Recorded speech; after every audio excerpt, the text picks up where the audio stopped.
Just so everyone knows, there is a sheet at the podium. When you go to speak for public comment, you may sign your name then. Thank you.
There's extra seats down the hall in the overflow room if you need a chair.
Mics are going live.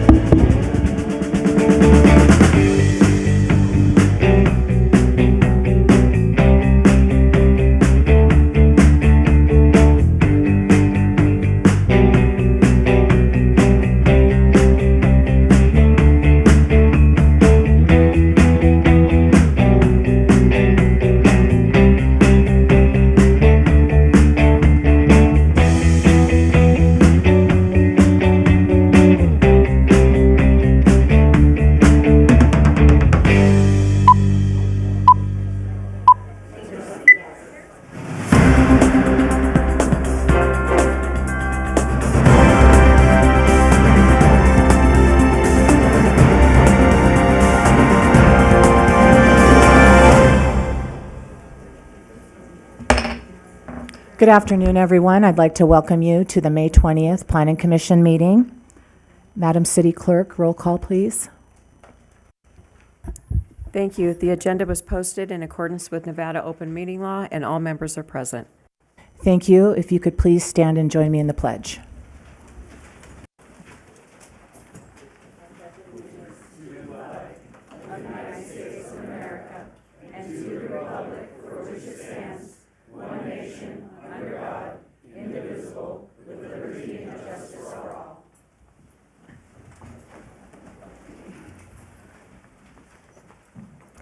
Our first item is public comment. As a reminder, this first public comment is for matters on the agenda tonight. There's a 3-minute time limit.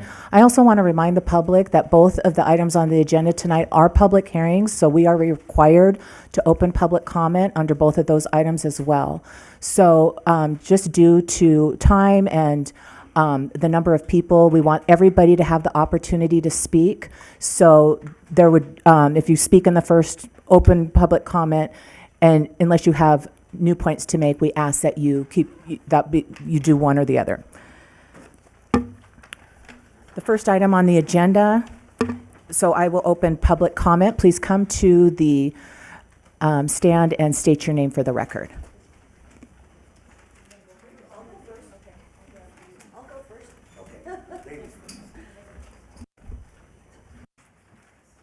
And I write my name here, right? Yes.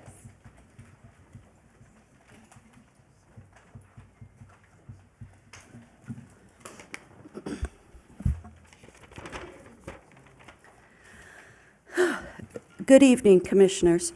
Thank you for your time. My name is Amanda Knuckles, and I have been a resident of Clark County the vast majority of my life. I am here tonight to urge the Planning Commission to reject the proposal for the 88.5-acre town site Solar 2 AI data center. Boulder City has been a clean, green oasis in the desert all of my life, a place I have fond memories of attending art festivals, car shows, gem and mineral shows, enjoying lunch, antique shopping, and the friendly, quiet sanctuary of a town with clean air, a short drive from my home in Henderson, just the other side of the Mojave Valley where this project is being proposed. Boulder City has always protected the town's history, small town charm, and natural resources through measured, deliberate growth. This proposal represents a massive, irreversible shift in how Clark County uses our public land, bringing industrial-scale strains that simply do not align with the values necessary in a desert environment. Looking at the sheer scale of what is being asked, this 170-megawatt facility would demand massive amounts of energy, covering 88.5 acres of space. Even if the developer buys power from the open market via the Meade substation, injecting this level of continuous high-density demand into our regional ecosystem places an immense burden on an already strained power grid, all at a time when Southern Nevada is facing record summer heat and skyrocketing utility costs. My key point here is that we do not have the water for this, period. Finally, thousands of residents have already signed a petition against this project because it is agreed that this process is proverbially putting the cart before the horse. This coming November, the voters of Boulder City will cast their ballots on question 1 to decide whether data centers should even be an approved land use in the valley. Forcing this specific 88.5-acre project through the land management process before the community has had the chance to democratically voice its stance on data centers is entirely wrong and undemocratic. Please, let's protect our resources, respect the upcoming public vote, and keep Boulder City true to its heritage. Please vote no on advancing this project. Thank you.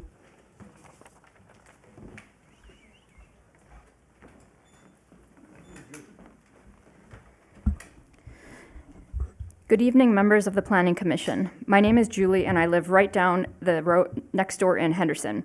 I heard a statistic that for every constituent phone call that a representative receives, that call is counted as 5 calls. How much greater is the multiplier for constituents showing up in person to meetings or for those giving public comment?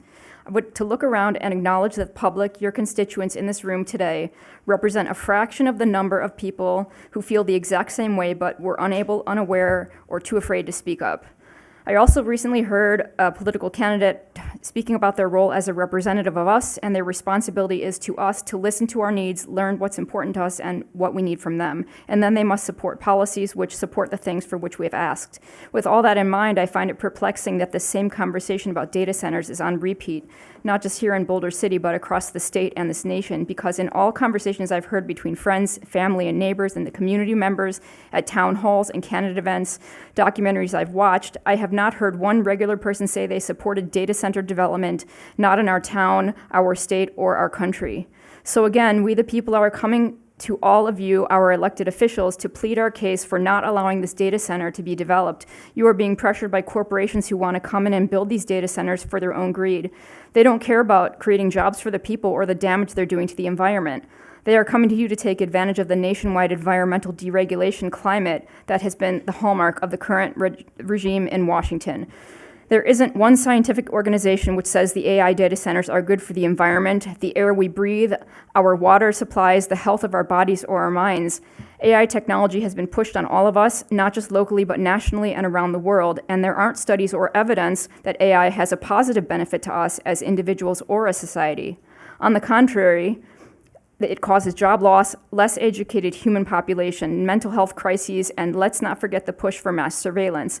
All these struggles we are facing today are taking us down the path towards being controlled by the few billionaires at the top. Data centers are a central piece of the groundwork being laid for real-life dystopia, similar to what exists in books like 1984, The Hunger Games, and The Handmaid's Tale. There is no reason to put a data center in the middle of a desert during a multi-decade drought, intentionally adding to the strain on our energy infrastructure. Townsend Solar should stick with their original plan to develop solar and battery energy storage systems which are in line with the current zoning for clean energy-related uses. When we take back our government from the billionaire dictators, let's not regret decisions we made during the most devastating time in American history with regard to the rolling back of environmental standards and goals. Just because we don't have responsible humans in Washington doesn't mean that we shouldn't show responsibility ourselves at the state and local level. What do you want to be remembered for during your tenure at the Planning Commission? Thank you so much for your time.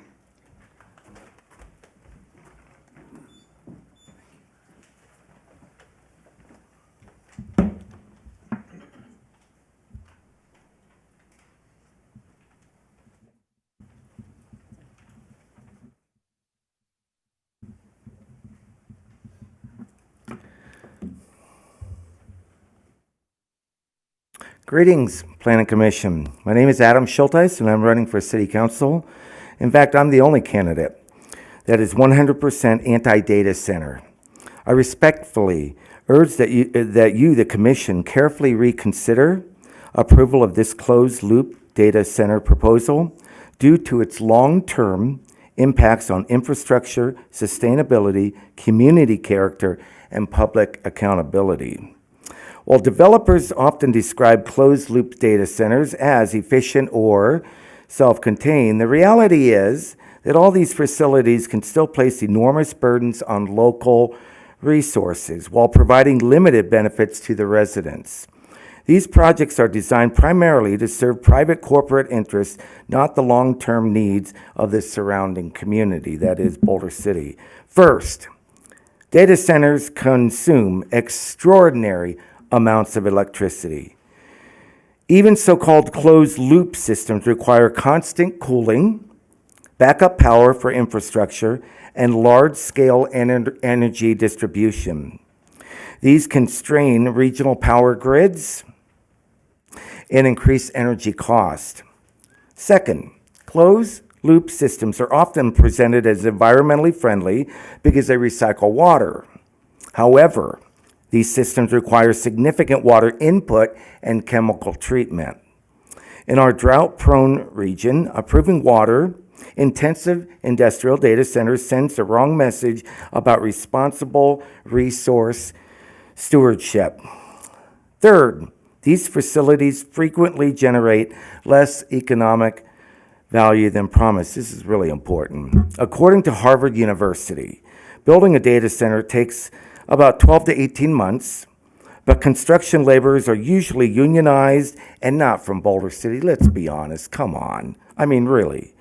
Once up and running, often only 20 people are needed to run a medium-sized data center like the one that is being proposed. So in conclusion, a project that consumes enormous energy and infrastructure capacity while producing limited local benefits should not be approved. What's it going to be, Planning Commission? You're going to sell your souls to the devil by approving this data center? Or are you going to do the right thing by shouting from the rooftops of Boulder City and for the people of Boulder City and say no to data centers?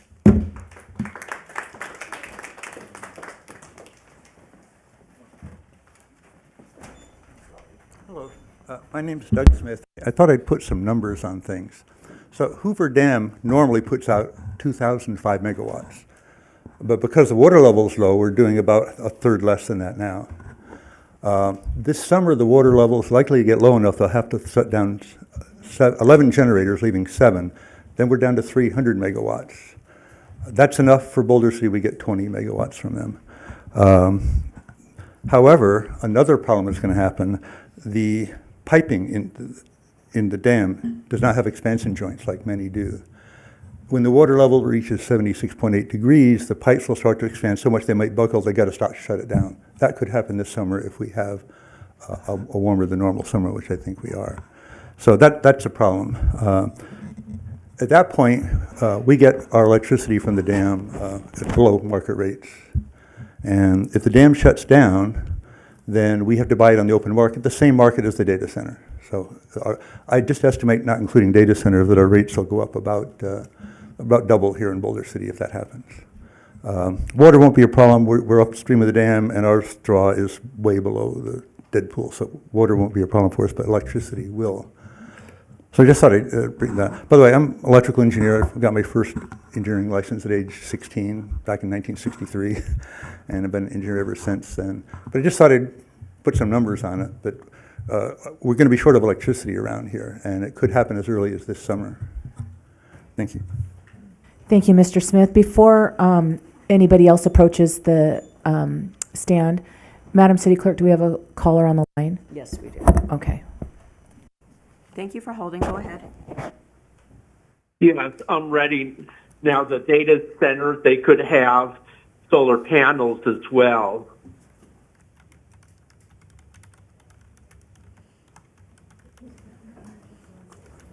Yes, they could have Can you the state solar your name panels for the floor. record, sir?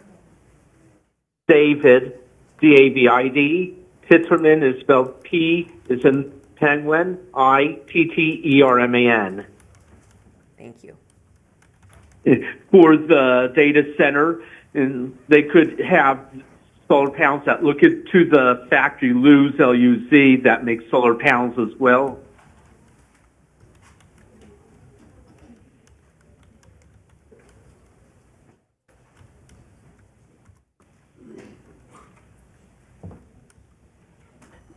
Mr. Pitterman, this is public comment, and we don't have conversations or answer questions at this time.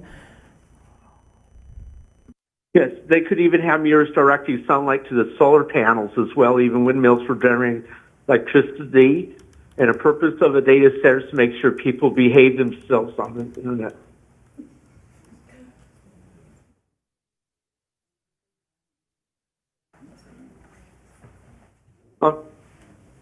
Thank you for your comments, Mr. Pitterman. I'll continue public comment. Is there anybody in the audience that wants to come forward?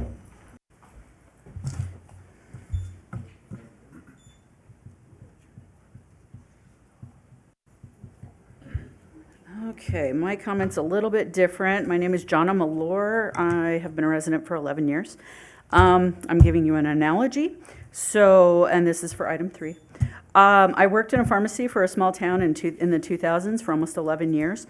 It was a known fact that drug companies paid their reps well to not ask or share information with doctors that might affect their choice to prescribe a drug.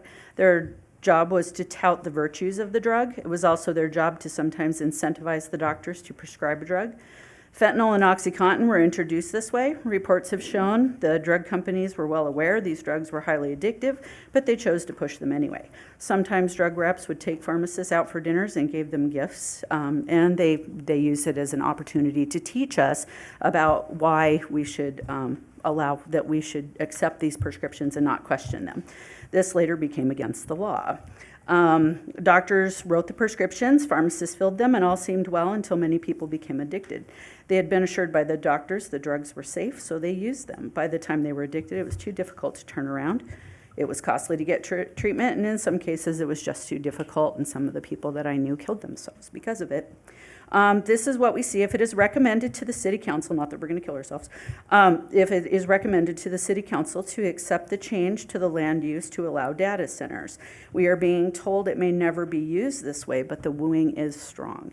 And we do know that it is being pushed and that we don't have a line, we have a company that wants to build a data center. And we are very much against it because of the effects it'll have on the environment.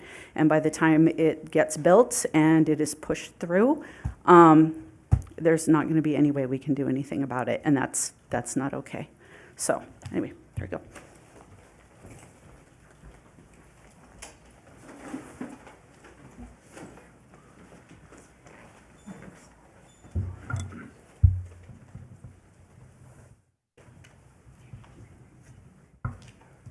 Good afternoon. I'm Carol Schulteis.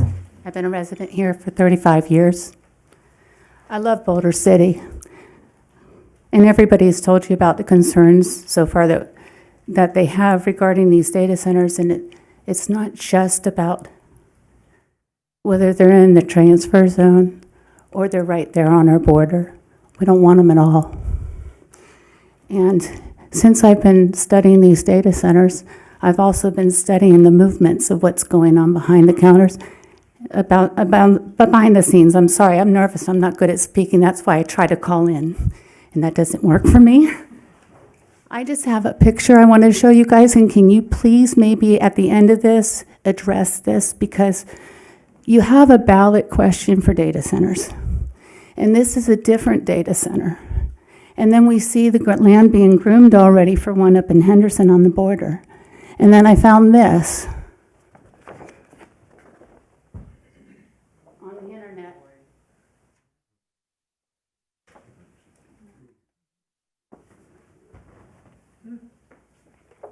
I don't know if it's a surprise to you, but it says it's zoned for the industrial, and it's in Henderson.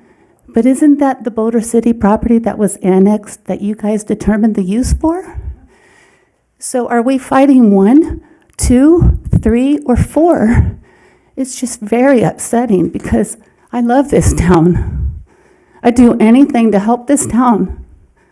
Please don't do this to Boulder City.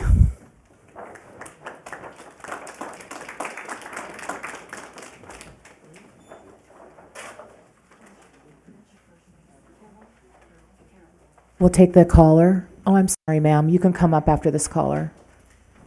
Public comment, go ahead. 2, 3, or 4. Hello. It's just better than study because I love this town. Public comment may help you. This town. Please don't do this to Boulder City. Hello. Hi. Hi, can you mute the background, please? Your computer, Hi, because guys. we can hear it. Hi, if you state your name and speak your comments. Yes. This is Jasmine Lazaro. I'm a family nurse practitioner. I treat patients in this community, and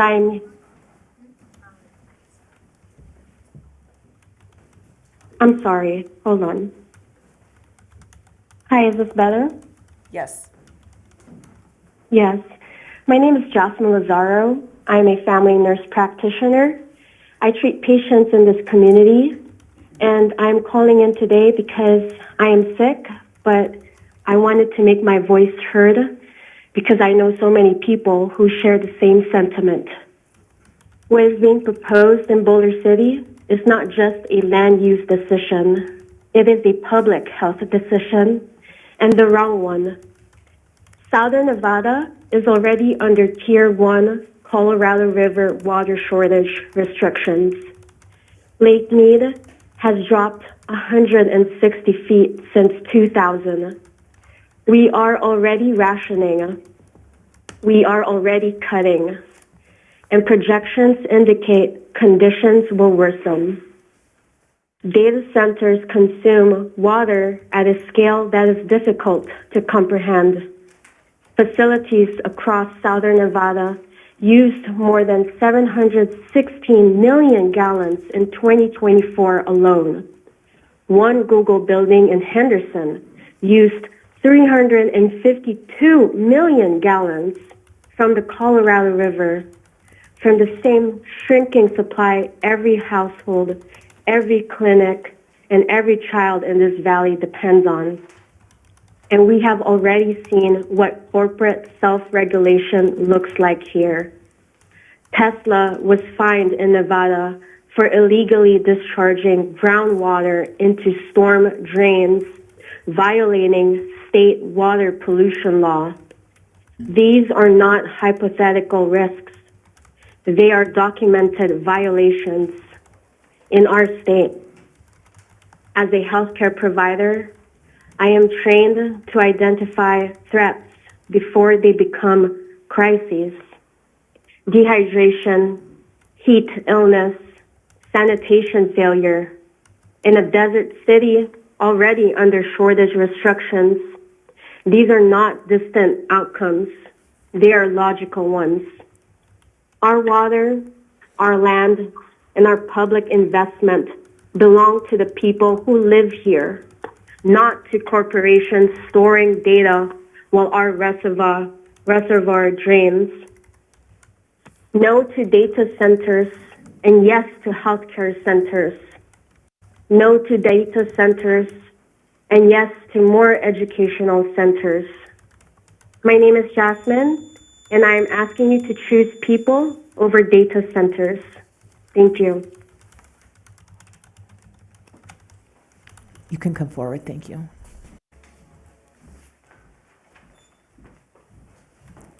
Write my name.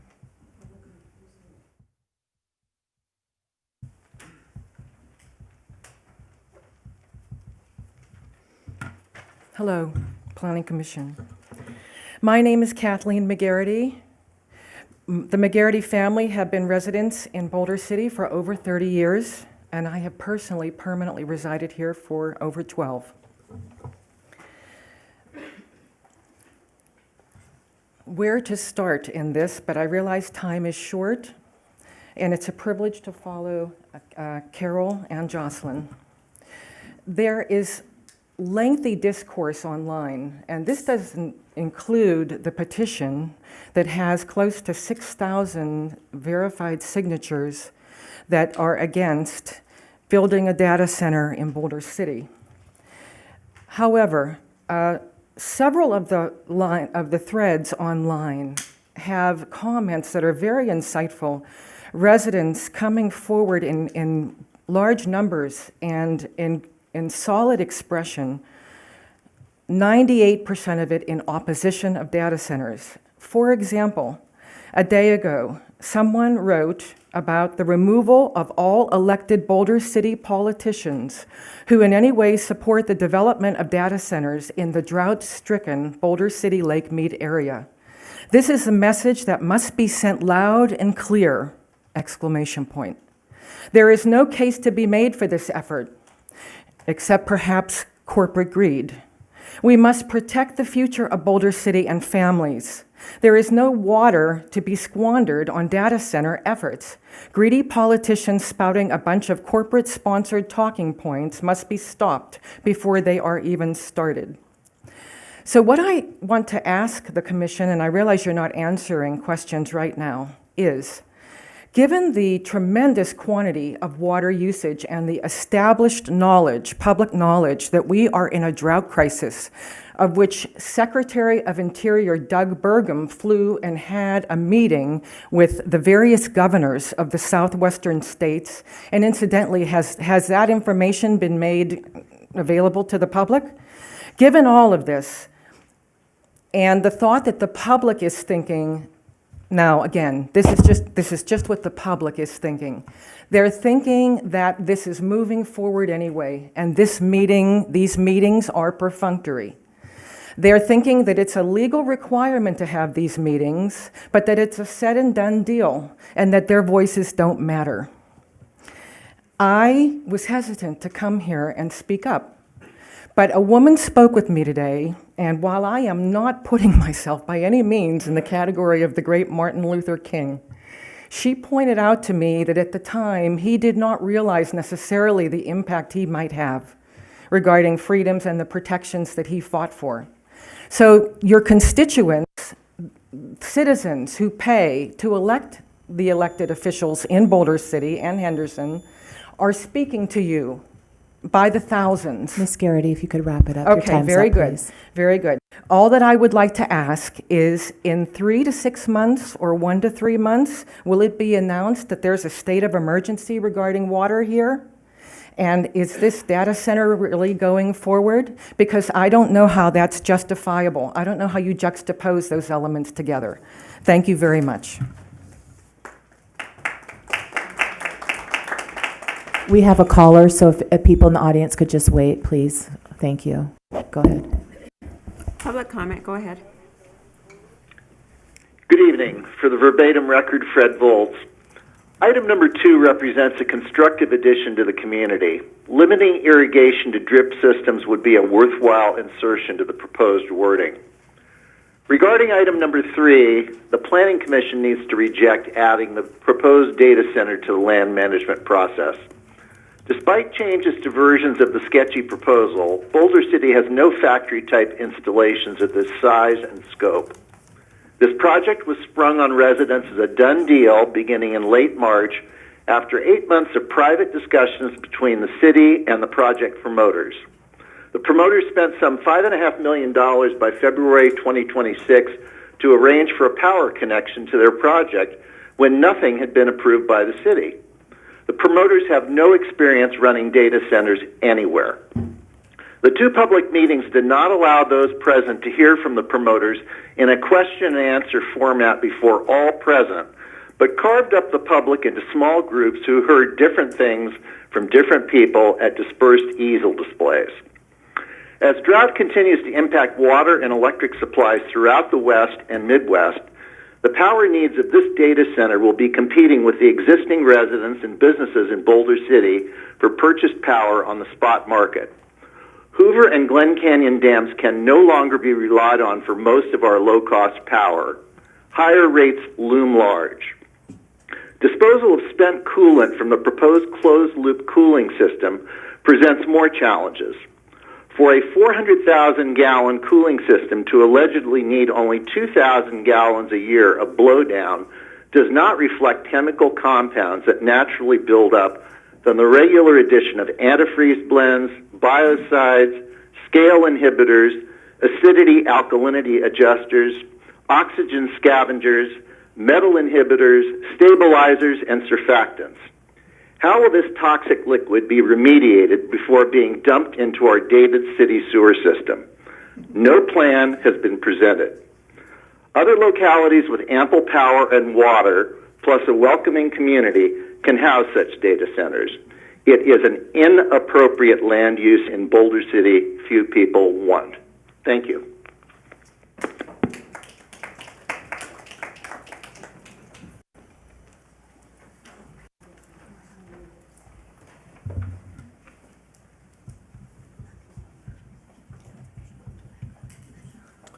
My name is Fred Dexter. I've been in Boulder City as a resident property owner for 25 years. I'd like to approach this data center from a slightly different angle than the other people who have spoken. I was very happy to hear the caller's remarks just now, very well educated. Why are we even considering it? Money. El Dorado Valley is our bank. We can put other things there, more solar panels, that are not so controversial or damaging. We can save it a little bit for the future. We don't have to use it up all right away. But getting a data center just so Boulder City can have more money is a really bad idea, and nobody wants it. Thank you.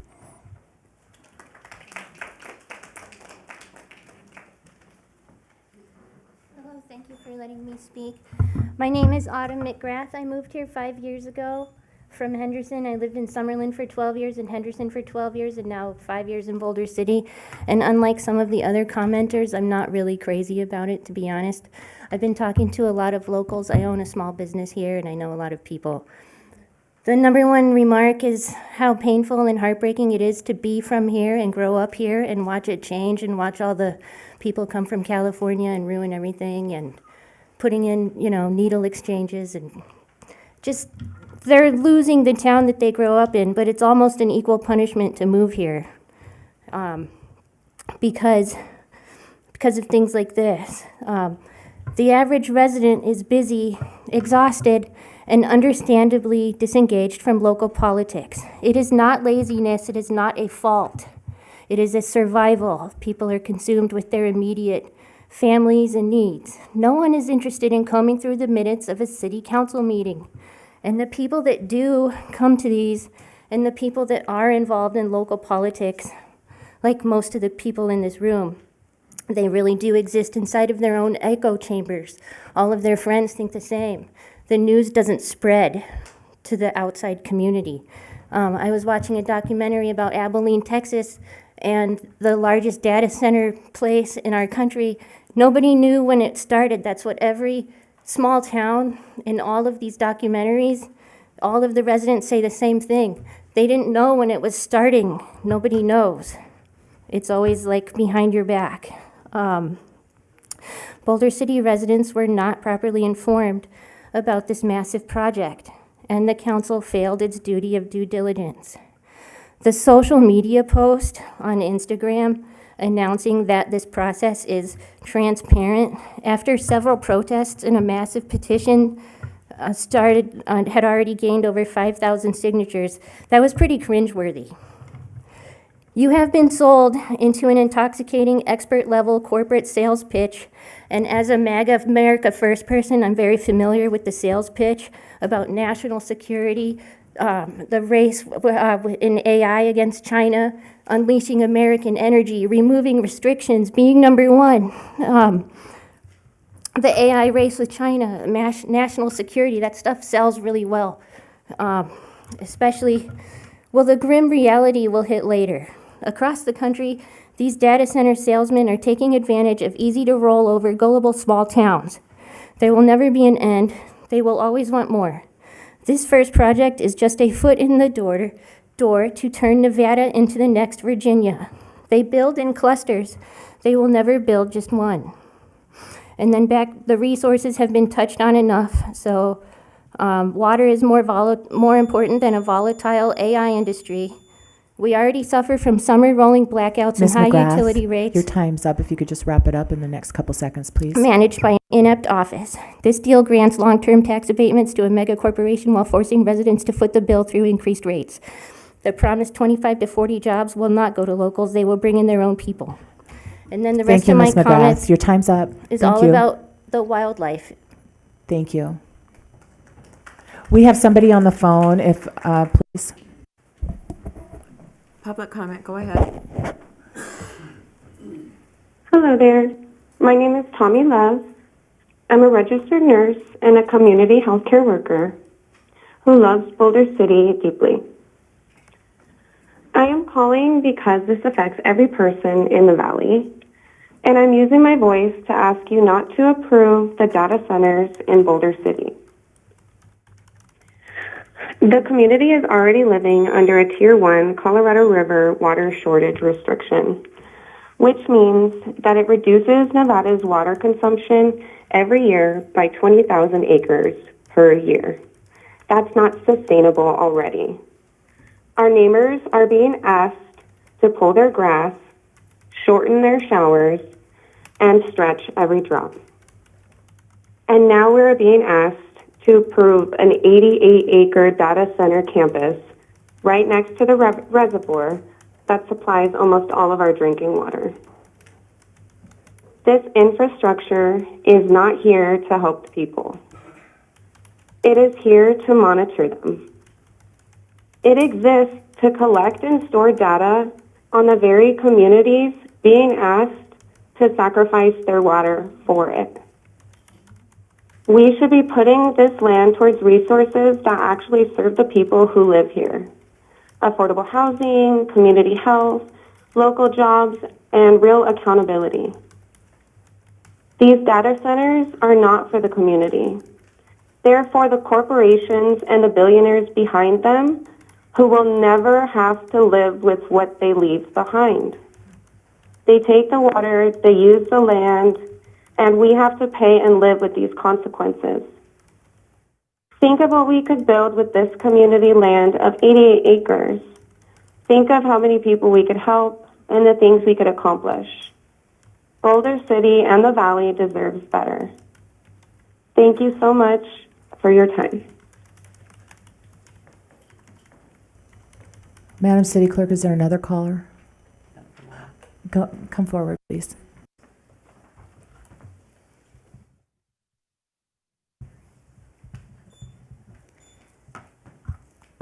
Hi, my name is Bryn Delormier, and I am respectfully asking you to reject the proposal for Town Site 2 and Agenda Item 3. Frankly, most of us are here because nobody wants this. We've heard from numerous politicians who have come here to Boulder City to show their support for their hopeful future constituents. And I know you are not the council, but we are all frustrated and curious as to why our own council, who we elected, are not listening to so many of their own constituents. The Change.org petition I started not even 2 months ago has 5,911 signatures as of this moment. And the city on their website and in talking to them and talking to the applicant, they've said things such as, well, they'll just go next door to Henderson. And while I don't think data centers belong anywhere in southern Nevada, in the Mojave Desert, in the second fastest warming region in the United States, and in the drought-stricken Colorado River Basin. Well, to them I'd ask, if everyone else is jumping off a bridge, would you do it? And Boulder City has never accepted that mantra. And as one example, we're a historic town at our heart and soul. And one example of that is with respect to gambling. We've all said we just don't want it in this town, even though it's lucrative. It would bring a ton of money. And you can do it just right up the street at Railroad Pass, a 5-minute drive away. We've said we don't care, we don't want it, bring it there. So that would be my response to them on just that one issue. And I'll come back to speak at the actual public hearing. So thank you all.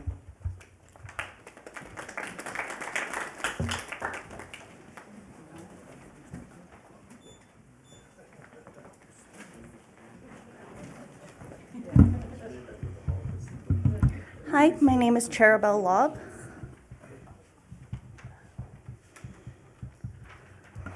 So I wanted to start by saying something a little bit different. We're going to hear a lot of negativity tonight, and of course we are. This is a very rough subject. But I want to start by saying just how proud I am of Boulder City and all of its citizens.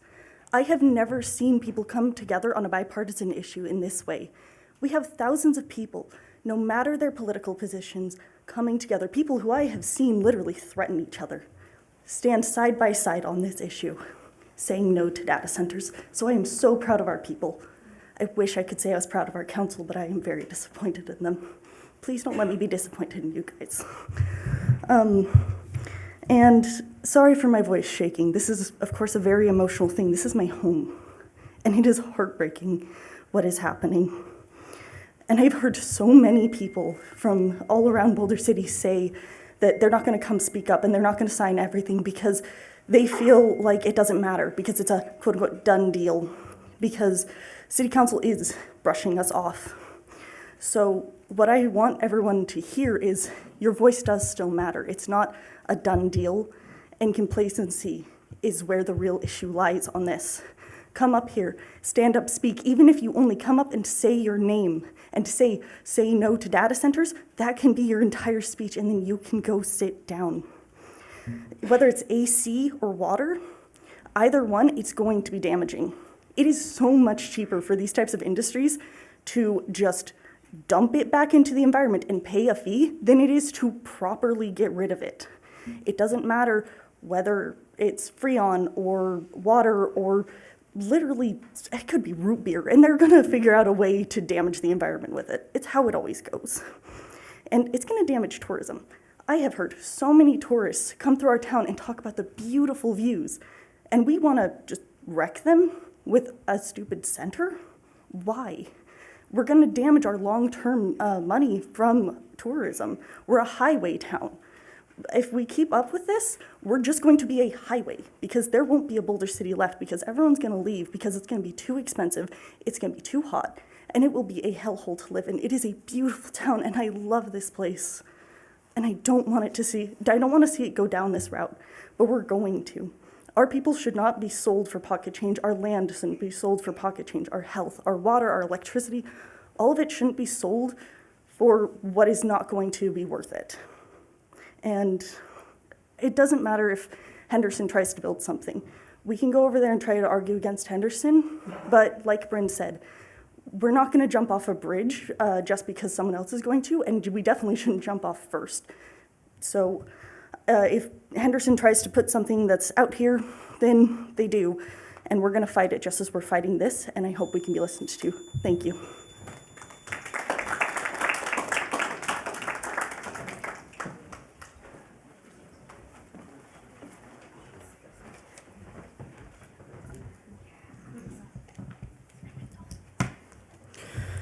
Hello, my name is Vincent. I've been a resident of Boulder City for 6 months. A few months back, my mother came to me with a song that she liked, and having just done some research, I immediately spotted it as a product of AI. Knowing buying that song would support data centers like the one being proposed now, I explained and pleaded as much as a 17-year-old could that we should cease all utilization of AI. This includes ChatGPT, Siri, Apple Intelligence, or any generative AI. This data center is primarily for it. And despite years ago AI being heralded as the future, it has done a net negative on society. And you can trust me on this, as my generation has abused it. For social media clicks, cheating on assignments, and everything that is designed to better society and increase our intelligence, and it has done the opposite. Between AI art commissions for my friends and music for my family, AI takes human creativity out of its algorithm and produces slop, as most people call it. At the height of AI use, a single AI prompt could use up to 50 times the energy for a Google search. This data center will continue to perpetuate this problem. This should bring even more pause to the residents of this city. So we are blessed to have the Hoover Dam, a true testament of human creativity and ingenuity and a true marvel. And it is ironic that this data center will leech off of it to make more videos and photos spreading misinformation and collecting and collating data for our AI overlords. Now for the physical problems of this modern brick eyesore.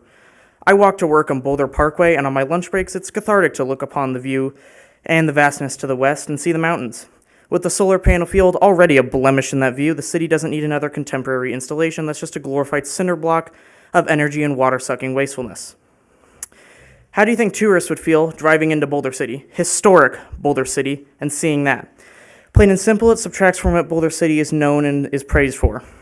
Third, and the simplest of my points, what does this center actually provide for its citizens? I have not heard a single argument for why it should be here for the betterment of all 15,000 residents. The only thing I've heard is that it will generate $1.5 million for the city's budget every year, in addition to the $2.6 million for the lease in its first year. Boulder City gets 35% of its revenue from land leases, but I don't think it's worth it. History repeats itself. The last time we let outside big interests into Boulder City, it was the school board, and it tanked the performance of our school, which were the best in the state at the time. Why would we want this power creep to come up here? I can speak for a number of people, not even including those here at the protest, that we don't want this. The consensus is no.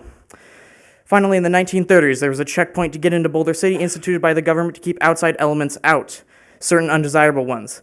Now we don't have an official checkpoint. We are the checkpoint.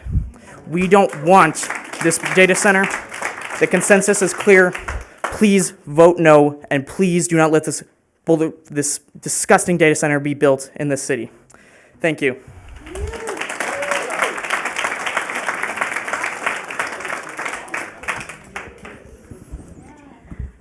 Roseanne Rabiola-Mealy, and the issue is very simple. The issue is the many versus the money. Now, if Boulder City's budget is in such bad shape, I can show them a bunch of places, but nobody's interested in hearing what I have to say, and that's why I lost a job as public information officer. The truth has not been coming out. If I can talk to 3 people who are representing town, city, number 217, what you call it, I don't care. And they all give me different answers. Is this storage? Are we having a lease for storage, energy storage, or are we building data centers? All I have to say is, no matter what you recommend tonight, you know darn well, yes or no, it's going to the council. And what has to happen? They have to understand. Is it the money? And I think they're getting really shortchanged big time. Or is it the many?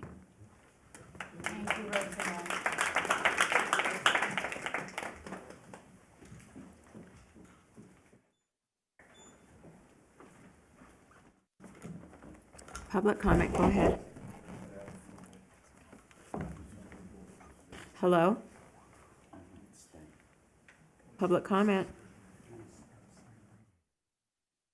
Hello, my name is Jennifer Levitt, and I have been a resident here in Boulder City for about 10 or 11 years. And of course, I'm going to be speaking on the data center like so many. I'd like to say to that young man who spoke, well done. Yeah. Absolutely well done. That was outstanding. And just like so many of our other constituents here, I'm obviously absolutely against this data center. You've heard and will continue to hear. Of course, there's the common sense that we already have limited water resources, and the consideration of taxing them is absolutely, taxing it even further is absolutely absurd.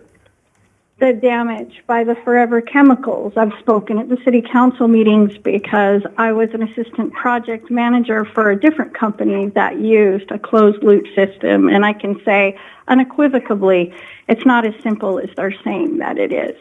Those systems go down, they need maintenance, it's a regular part of it, otherwise they wouldn't need a maintenance team on site, like all of them need, and those systems they leach the chemicals into the environment around us. We've heard about the destruction of wildlife. The poor people who live in Nelson don't, and they live so close, they don't even have a voice in this, but none of that's being considered. When I think about this, it's an issue that, just like it's been said, the majority of constituents are coming out and they're saying absolutely not. Yet we're being ignored and told that our voices don't matter, that there aren't enough of us speaking up. And as the numbers grow, I wonder if about 6,000 people are enough voices yet. When these conversations are just being thrown by the wayside, when conversations quietly amongst citizens here, it's under consideration, it's been researched, and what the next step under the consideration of having the entire city council removed, which is our right, and it may be the option that we as the constituents step into. It doesn't need to be this ridiculous. I'm grateful our public servants do, like you guys, do what you do. But the reality is, and it is absolutely undeniable, that the majority of the citizens and constituents in Boulder City are absolutely and vehemently against this. When not one single community, as so many of us has researched this, not one community across the entire country has said, this has made our community better. This has made our environment better. This has made the people healthier. We all know, when it's undeniable, that the exact opposite is true. And it doesn't matter if it's these quote-unquote newer types, the situation is still the same. And I'm just absolutely aghast at the fact that anyone would sit down on this council, elected or paid, right? Everybody in this audience on the phone and out in the Ms. community Levitt, are the ones Ms. Levitt, that have your put time's people in up. that position. I'm sorry? Your time's up. Thank you. Okay. Thank you for your comments. Okay, I hope that this destruction isn't the destiny you guys want, because it's not the one we want. Thank you. Thank you.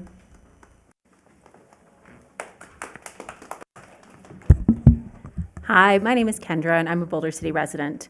I went to the 2 open houses, and I heard one thing: trust us. Trust us that we'll handle the wastewater appropriately. Trust us it's not going to make the environment that much hotter. Trust us it won't hurt your power resources. There are 3 kinds of people who say trust me: con men, cult leaders, and I guess corporations that build data centers. And in the past, I've learned that anybody who says trust me should not be trusted. I grew up over the hill in Henderson, and throughout my childhood, the corporations on Lake Mead were telling us, no, we're not releasing chemicals into the air every night. You're just coughing constantly and being kept up for hours as a child because of not our fault, it wasn't us. Today, we know that, in fact, they were releasing chemicals over that valley.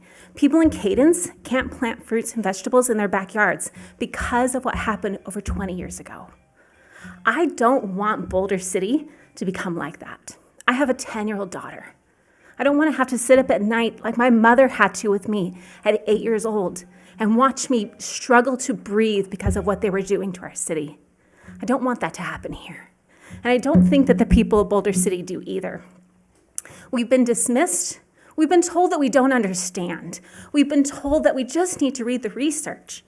And yet we continue to say, we don't want this. And I would remind the city council, who I hope is listening to this, that we're your employers. We, the people sitting in this chair, the 15,000 souls who call this place home, are your bosses. And we're telling you, no, we don't want this. It's not worth the cost of our beautiful city. It's not worth the cost of our health. We all grew up here in Vegas, or many of us have, and we know what gambling looks like, and we're not willing to gamble with the health of our community and with our loved ones. So we ask you to say no, and we ask you to decide not to do this, because we don't trust them. We do trust, though, that they will always put profit over people every single time, and that's not something we want. Thank you.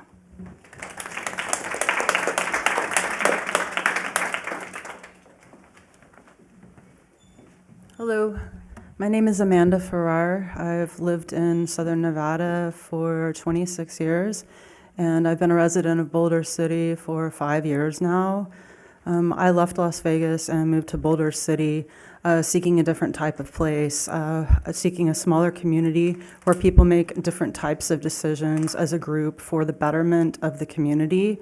I moved here to live in a place where the people running our town are concerned about keeping the small town character and charm and the history of our place. And I think that's why the majority of residents of Boulder City who have moved here from other places came here in the first place. And when I see that we have a city council, I understand that is not you guys, but that we have a city council that seems to be disregarding, blatantly disregarding what, from all I see, is the severe, the extreme majority will of the people, of the residents of the town. I can't believe it. I'm really, really surprised that this is happening in this place. I know that corruption exists everywhere, and I know that there's a stereotype of politicians being bought out, or selling out communities for cash or whatever it is. And I do have concerns that that is what's going on here. But another of the worst things that's happening is that none of us completely understand what the total ramifications of the building of a data center here can do over time. And I don't believe that it takes much time at all for our environment to be impacted severely by the construction of something that is this large of a scale. I haven't done it yet, but I've been wanting to put together a map that shows the scale of the proposed data center overlaid over our historic district and our downtown area. I think it's, from what I've read, it's very shocking, the scale, and that it can dwarf areas of town that we think of as being large. I think that this decision is something that is best made with all of the information that is possible. If anybody were to do that, they would never make a decision. But making a decision without information such as impact on wildlife and actual impact of light pollution and what it's going to do to our low quantity of drinking water, which is already at dangerously low levels. Ms. Farrar, your time is up. Yes. Thank you. Thank you. Thank you for your comments. I appreciate you listening. Thank you. Anybody else? Okay, let this gentleman go first, and then we'll do the phone. Come on up, please.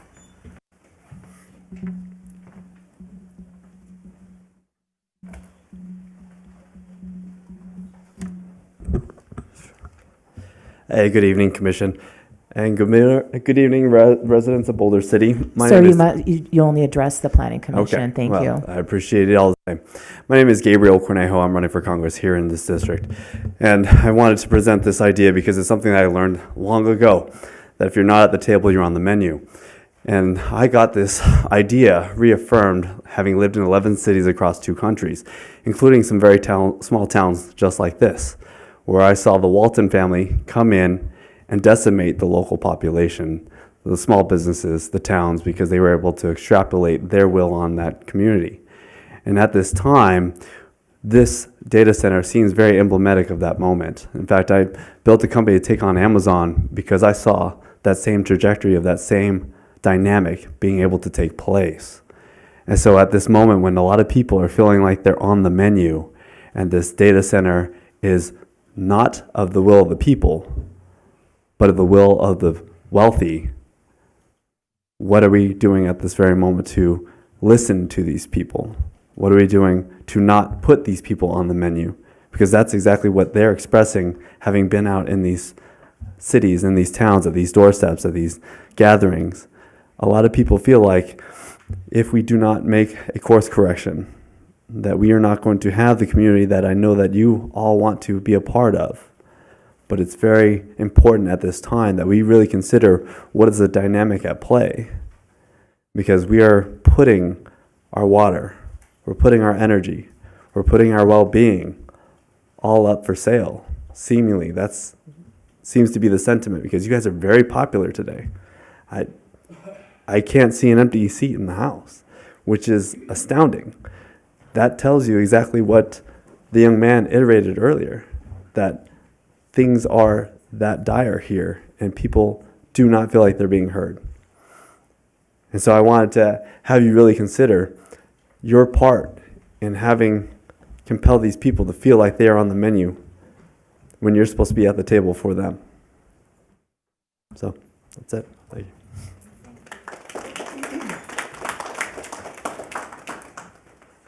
Caller.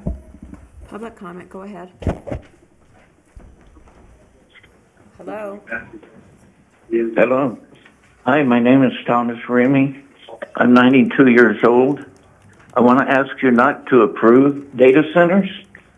We don't want them. Thank you. Thank you.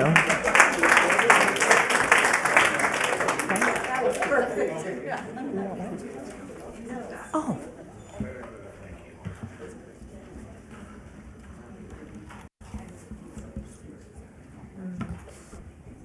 Hi, good evening. Thank you for having us today and allowing us to be able to speak. My name is Beisha Torres. I'm with the Handmaids of Las Vegas. I'm here on supportive behalf of all the constituents and citizens of Boulder City here regarding the data center. You've sat and you've listened to everything that everyone has shown concern of. There's not really much I can repeat that hasn't been said already. So in the sake of repetitiveness, I just have one thing that I would like to address to you guys. And that would be Michael, Nakisha, Tammy, Steve, Tony, Lorene, Matt, Beth, and Kevin. Shame on you. Shame on you for not listening to your citizens, for not listening to the people of Boulder who are concerned about their health and their well-being and the land and the community here. I came here over 20 years ago, and Boulder City has been a refuge for me because it reminded me of where I lived previously, where my grandkids enjoy coming to the 4th of July water parades and to the Christmas electric light parades and all the different jubilees and things that you guys do here for the community.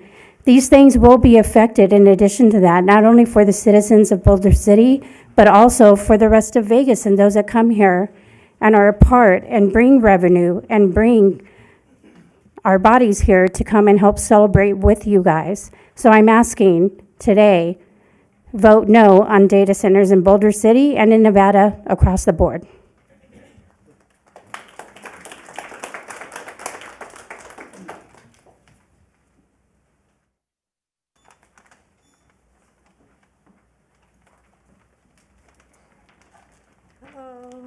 My name's Terry Adamick, and I came here to listen, but now I feel like I need to speak. I picked up the packet at the back of the room, and I've been kind of glancing through it while you guys have been listening to all the statements, and I have as well. But I noticed that there's 3 possibilities: recommend approval, recommend amended approval, recommend denial. And I hope you choose recommend denial, but I also noticed that on the back of this page, there's only one resolution, and it's for approval. And I'm wondering why there's nothing here for denial. Another thing that I noticed when I was flipping through there is that there's a plan to put in a water pipe that's carries, I think it was 1,000 gallons per minute. They say that it's for extinguishing fires, but they also say that they're going to use fire retardants and foams and whatnot. So why do they need such a large water pipe to go there if that's the case? And that's pretty much all I have to say, just 2 things I noticed. Thank you.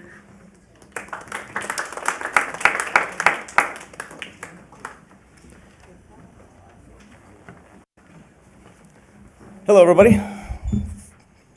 God bless you guys. You are here listening. That's what you're here doing, right? Okay. My name is Nick Ariotti. I'm a 38-year resident. I'm probably the first citizen to find out about the data center since I drew most of the conceptuals. I want to speak in favor of Mr. Lammers and Skylar Opportunities being absolutely truthful. I've been working with them for the better part of a decade, probably over a decade. The first thing Rick said to me is, when this came up about a year and a half ago or more, was, give it to me straight. Tell me anything you think that could be negative, tell me what's going to be negative. I want to make sure the community's protected, and this thing goes in without a hitch, and everybody is happy. We want to make sure that first off, safety. That's the most important thing. So, and I told them, look, I am not going to support this if it uses potable water. Flat out, I do not want it using potable water. We can't, in the desert, use potable water for that. There's alternatives, which that's what they did. They got a closed loop system. And I'm sure there's going to be a containment barrier so that if it has a spill, it's not going to get drained down to the lake. It's far from the city. We need to stay up with the technology. We got to keep pushing forward like we have been. Back when I was a young kid, they wanted to build a gas-fired power plant out there, right? Was there people at the credit union? Oh, it's going to pollute. It's going to do this. It's going to do that. It got built, and I haven't seen a bit of pollution, right? It turned out to be a great thing for the city. All the solar fields, I was involved in every single solar field on the construction and all the leases, from the very first one up into the latest ones. So I just want to say that we have to be open-minded to this. And, you know, Rick Lammers and Skylar Opportunities is going to do everything they can to protect it. He's trying to do it as if it was in his own backyard, which it's not in our backyard. It's out in the El Dorado Valley. It's miles away. You know, I'm sworn to protect the public as a professional land surveyor with boundary lines.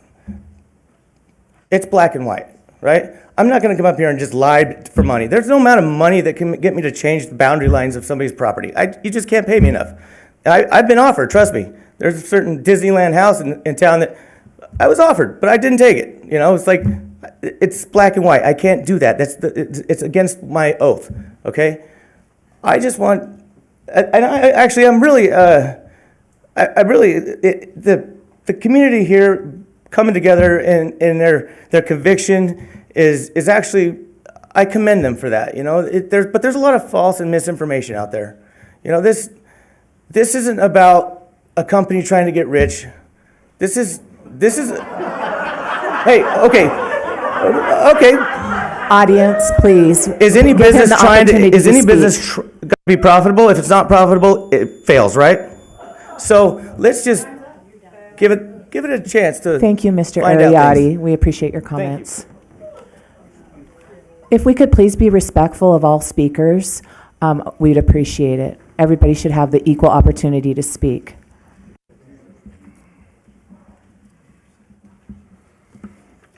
Okay. So, hi, my name is Jim Swan. I moved here last year, pretty early in the year. And I'd like to talk about how, you know, there's going to be serious economic and environmental repercussions from the building of this data center, especially in the, 176 metric tons of e-waste that's going to happen. But what I'm actually going to talk mostly about is I moved here from the Gulf Coast. I've seen a lot of natural disasters. I've seen a lot of hurricanes. I was there in Galveston when it froze. A lot of that is from our failing grid. It's not keeping up with technology. And I was at a lecture just a few years ago where they were talking about how the grid's not keeping up with electric cars. It's just not. The grid keeps going down. We keep seeing rolling blackouts in more places that never happened before. A data center is only going to add to this. I've seen people die. I've seen people lose their lives. I've lost neighbors because of blackouts. Don't let that happen here. And that's it.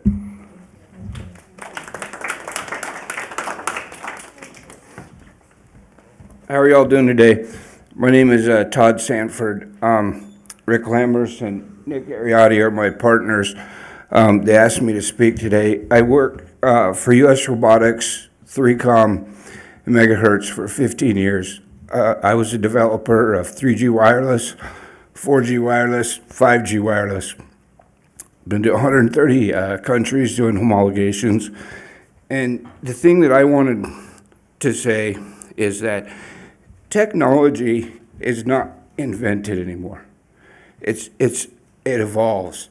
U.S. Robotics, Ericsson, Motorola, Intel, all the giants, we already know the technology. We already know where it's going. And it's a race to who gets the standard, who homologates it. And if you're not on the technology wave, you're off it. And I do understand there's pros and cons to being, technology has its doom scroll. Hopefully, God will forgive me for that. But when things are developed, it's this is something that could be $2 million a year for our city, and it's safely located away. Rick Lammers polished Nick and I quite a bit and taught us about how things work, and they go through such a thorough process. They check for ground fracking, fractures, there's a whole slew of things to protect the environment. When we're out surveying, sometimes we can't even bring vehicles because of the turtles. And we have to follow all of those rules, and they will be. It's something that's neatly tucked away that will put us in the evolution and on the wave of technology. It's just something that when the men built America, Carnegie, J.P. Morgan, Rockefellers, they weren't bad people. They were competing against each other. The Pony Express got replaced by the railroad, and it's been just evolving. Then steel, then AC was taken out. Oil, gas, invented all these things. This is an inevitable path that I think we need to be on. And I very much support this. And if you guys have any questions in the future about technology and how this process can work, we would love to meet and talk about that. Thank you for your time today.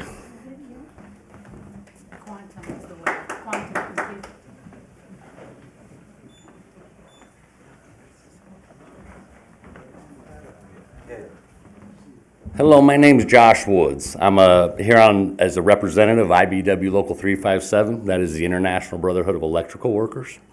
We represent 4,200 members in Southern Nevada. 35 of which of those families live right here in Boulder City. IBEW jobs being livable wages, wages you can raise a family on. It gives your family and yourself health and welfare, and it gives you respectable pension plans so that you can retire in dignity. For all these reasons, we support the data center here in Boulder City. Thank you for your time.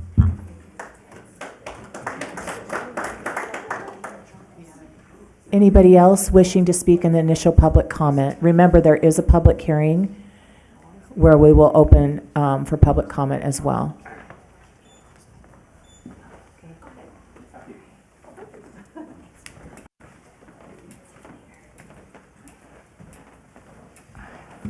Is this on? Yes. All right. Good evening.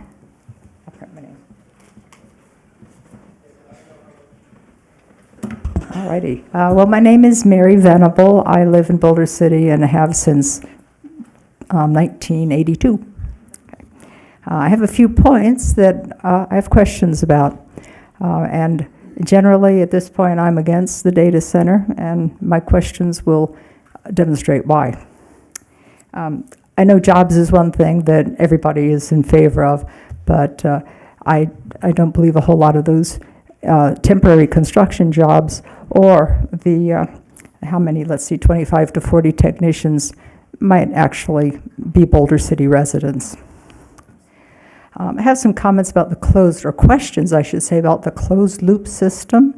The city's website says the heat generated by the servers is contained and managed inside the buildings.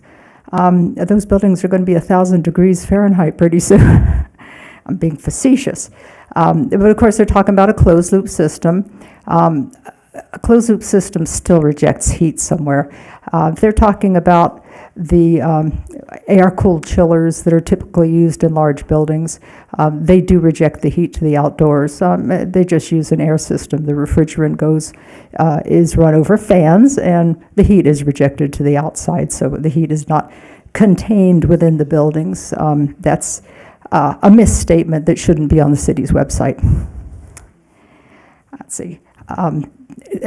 Those systems still use some kind of refrigerant, and there are many different kinds of refrigerant, but they all have global warming potential. They all leak, as a previous speaker mentioned, they take maintenance, they all leak to some extent. And some refrigerants are poisonous, some are, they're toxic, they're flammable sometimes. We all use refrigerants. We have them all in our homes, but still, there is an environmental downside right there. The fossil fuel backup generators also are supposed to use fossil fuels, which is detrimental to the atmosphere and the environment. The idea that the data center will not use our city electrical system also is a little, to me, is misleading. They say they will buy their power on the open market. The city also buys its electricity on the open market for peaking power, and they will be competing with us big time. I believe rates will go up.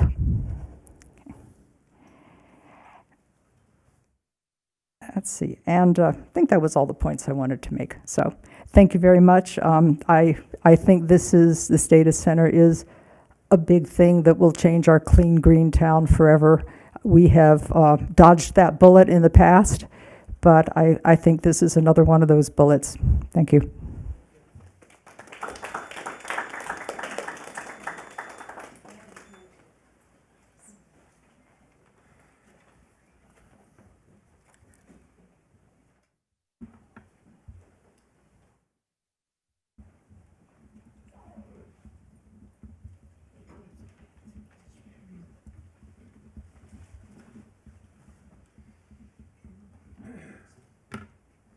Good evening, Madam Chair, Commission, staff, ladies and gentlemen. I'm going to try and make this as brief and as to the point as possible. My name is Brandon Smith, for the record. Thank you. Tonight you've heard from probably our future mayor at some point from 17 up to a 92-year-old gentleman tonight. Represents, like, best case scenario, 4 generations of Boulder City people, which is what's at stake here. We're not talking about something that's going to affect us today, tomorrow, next week, next year. We're talking about a 90-year lease here. It's pretty clear what the consensus is as far as the country is concerned. Small towns right across America are being blindsided, decimated, and screwed up over the effects of data centers that weren't readily revealed before or during construction. Tonight you've heard from a room full of people who outwardly reject this proposal. And unfortunately, we are here tonight because our council did not have the foresight to stop it in its first iteration. You've heard from a couple of gentlemen, 3 actually, who support this, all of whom directly benefit from it going forward. So I would ask you to keep that in mind. The problem here is I think this is being rushed through. We would have been here a month ago if TS2 had its way. Unfortunately, they were asked a bunch of questions that they couldn't give straight answers to, and I believe that to still be the case. I attended both open forums, and I've asked the same question of a number of people, of the representatives, and I was never given the same answer twice. I think in their packets, again, very confusing, conflicting information. And I asked you guys to really consider your motivation for moving forward here. You are our now second line of defense for this matter. I think if we hit the pause button and take this out to the constituents of Boulder City and let them speak and let their voices be heard, whereas they have not been thus far, I think it would serve all to really listen. Thank you so much. Thank you, Brandon. Anybody else wishing to speak in the initial public comment period? Madam City Clerk, is there any? Oh, come on up, ma'am.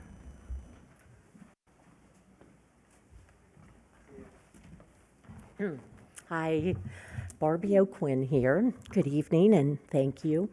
I'm here to speak on the long-term well-being of Southern Nevada, our shared water supply, our electric grid, and the sustainability of our region as a whole. The decisions made in Boulder City don't just affect one community. The entire state, the entire valley will be affected, and everyone who depends on the same very limited resources. I truly believe that thoughtful leadership can shape a future where innovation and responsibility work hand in hand. We have an opportunity right now to make decisions that protect our resources, strengthen our communities, and set a positive example for the entire state. My concern is simple and hopeful. We should prioritize sustainability first. For that reason, I believe the proposed data centers should not be built here in the Boulder City area. Not because I'm against progress, but I want the right kind of progress and growth. The kind that strengthens our region for the long term instead of stretching it further. However, if you are determined to move forward, I am encouraged by the fact that there are strong, responsible safeguards available. I respectfully ask that you ensure, firstly, data centers pay the full cost of the energy they consume, including grid upgrades. Secondly, their demand does not raise power rates for Nevada families or businesses. Thirdly, they meet strict water conservation standards. This is appropriate for a desert region. And finally, that environmental and infrastructure impacts are carried by the companies, not the public. These protections are opportunities to show that Boulder City leads with wisdom, balance, and care for the future. Thank you for your commitment to keeping Southern Nevada strong, sustainable, and full of possibility. And thank you for your time. Thank you, Ms. O'Quinn. Is there a caller? I will take the caller, please. Public comment, go ahead. Hello, can you hear me? Yes. Oh, good. My name is Neil Sinaikan, and I wanted to say that I strongly oppose this going forward. I feel that the crux of the Planning Commission's decision is in the resolution itself, where it's based upon the data center being similar to the adjacent uses of the solar uses. I don't feel that's the same at all, and I feel that's an appealable item to the to the City Council or to the court. I don't feel that the City Planning Commission has enough direct information and is relying on what Mr. Jambers and what the applicant wants to occur. There's the possibility that this changes and it helps open the doorway to other people once this starts. The overall intent and the overall wording deals with adding data centers, not just Mr. Jambers' data session. I don't feel it addresses the tortoises adequately. The Planning Commission is required to weigh things in terms of the master plan, and I don't feel this is at all compatible with the master plan. The Planning Commission is required to listen to the public, which the Planning Commission is now doing, but the public is speaking so loudly, I can't see how the Planning Commission can ignore this. But the crux of this, per your own resolution, is that the data center is not similar to the solar fields, and that's an appealable and a court to be looked at matter. I oppose this, and I hope the Planning Commission realizes that they don't have the expertise to make a full decision on this. Thank you very much.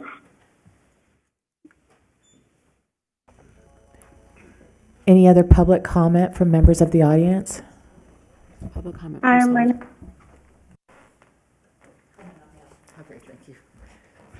Hi, thank you for your time. My name is Karen Newcomer, and I'm sorry that we were late. We got off work and came directly here, but I didn't have a prepared speech. I just want to say, I'm sure people have already covered the concerns about electricity and water, and I'm not above begging. Please don't do this. It will hurt so many people and help so few.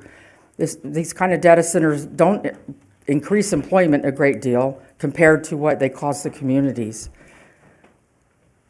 I hope that you take this into account, that there will be jobs for while it's getting built. A lot of those will come from out of state or someplace else. And after that, it's going to help very few people, and it's going to hurt many, many people who will lose their jobs. So I just hope that you take all those things into account, and please don't do this. Thank you. Thank you, Karen. Is there a caller, Madam City Clerk? I'll take the caller. I'm going to take the caller.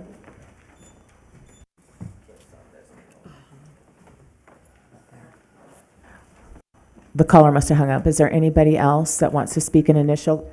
Oh, put her on, Tammy, put her on hold. Go ahead. Oh, sorry. Hello, my name is Savannah Beck. I'm a resident of Henderson, but I care about all of Nevada. I'm currently a medic, but I previously worked in the technology industry for 18 years before being laid off due to AI. Data centers are detrimental to our ecosystem, public health, and our already extremely limited water supply from Lake Mead.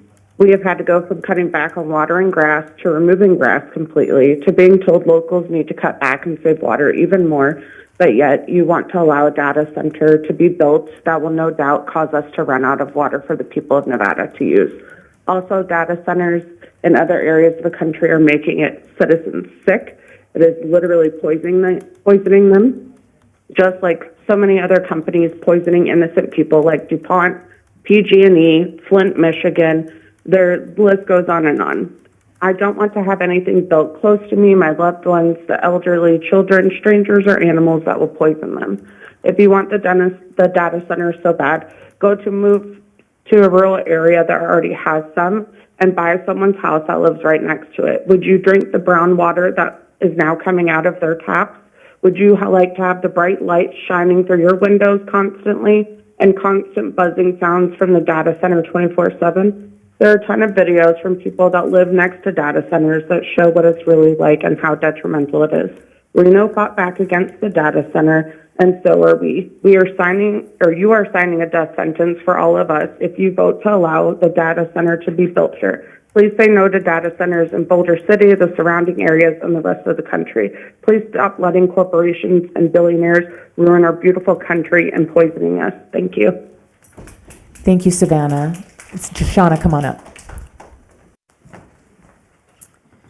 Hello, my name is Shauna, and first of all, I want to thank you guys for all patiently listening to everybody's comments. And I am not in favor of this for many reasons that have been spoken, but I kind of want to apologize for the comment that was shame on you, because we haven't even given you guys a chance to voice your opinion.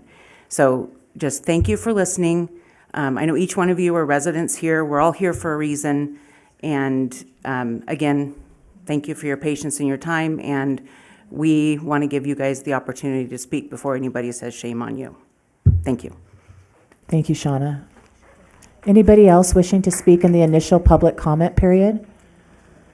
I'm going to hold for 30 seconds because we do have a delay for those watching at home. So we'll give the people watching at home this last 30 seconds to be able to call in on the initial public comment period.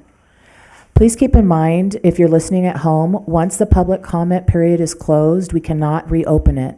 You will not have the opportunity to speak until the next public comment period is open. Thank you.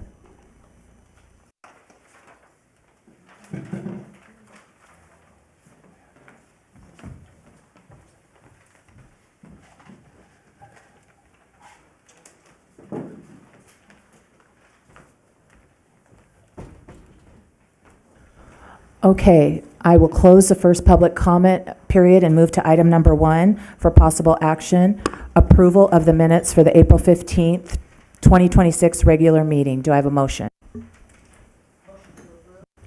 I'll second it. I have a motion and a second. All in favor, say aye. Aye. Any opposed?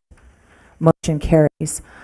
Item number 2 is for possible action, matters pertaining to a proposed zoning ordinance text amendment. This will include a public hearing. Staff?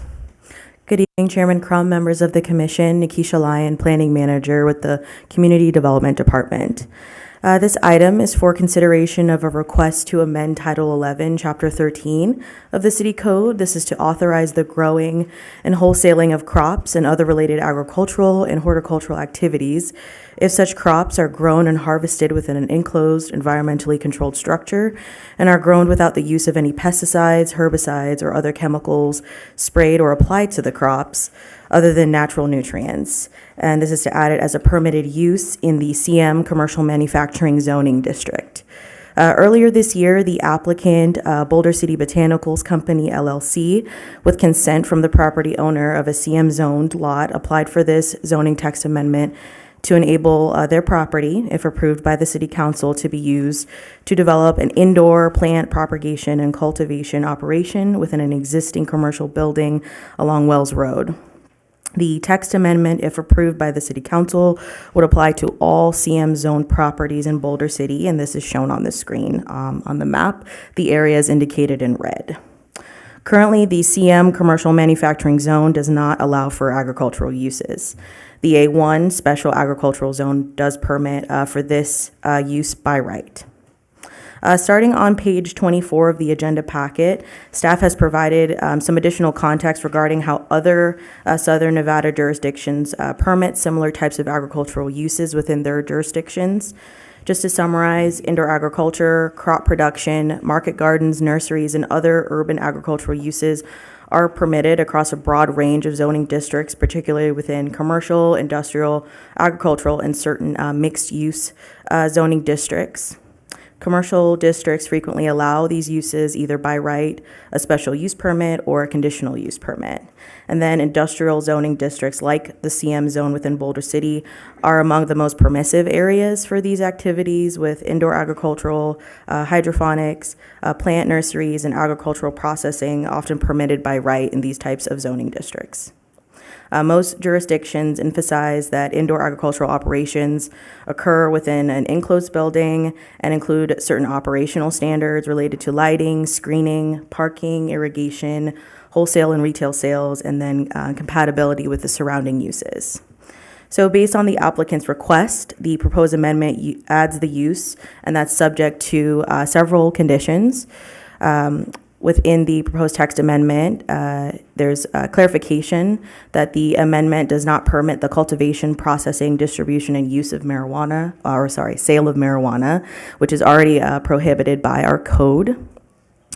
Outdoor growing areas would only be allowed when they're incidental and subordinate to the principal indoor use and would need to be screened from public rights-of-way. And then retail sales would only be allowed when incidental and subordinate to the primary operation as well. And then there are standards for lighting associated with the crop production indoors, which would be required to be fully shielded, downward directed, and designed to prevent glare or light spillover onto adjacent properties or rights-of-way. Chapter 33 of Title 11 provides for the applicable standards and findings that must be made for a text amendment, and staff finds that the proposed zoning amendment does not require amendment to the city's adopted master plan and does not conflict with the goals and objectives of this particular plan.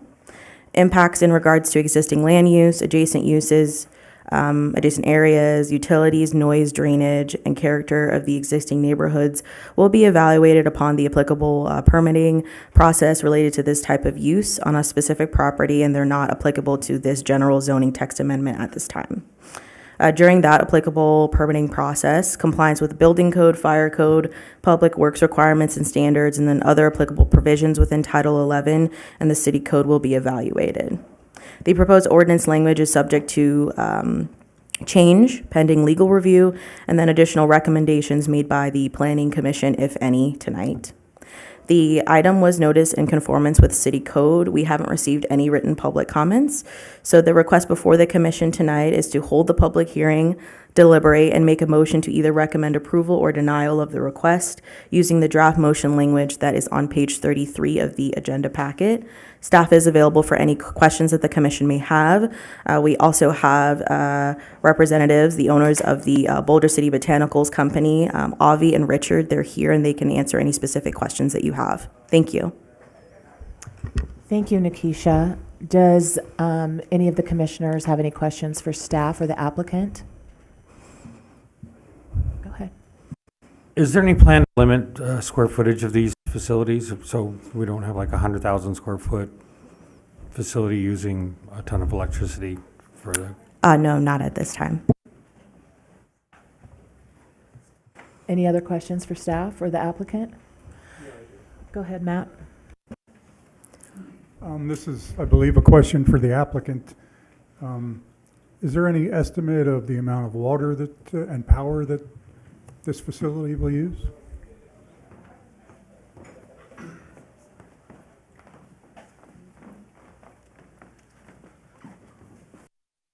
Hello, my name is Richard Galvin, and I'm the co-owner of Boulder City Botanical Company. This is my business partner, Avi Moas.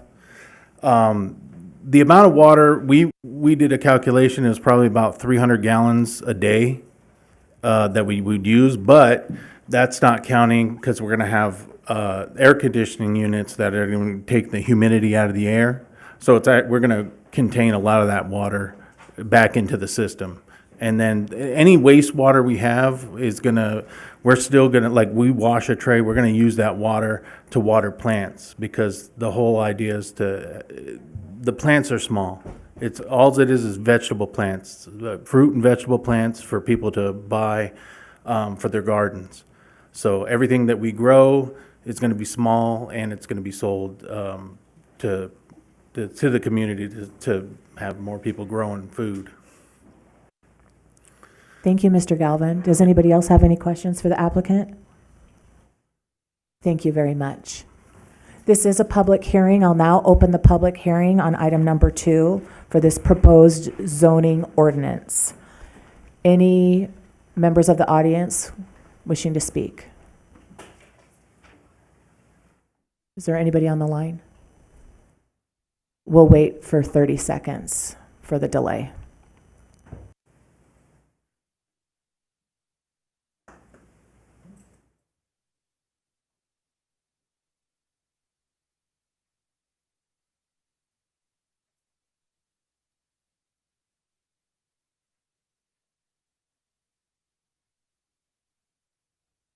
Seeing and hearing none, I'll now close the public hearing and bring it back to the commission.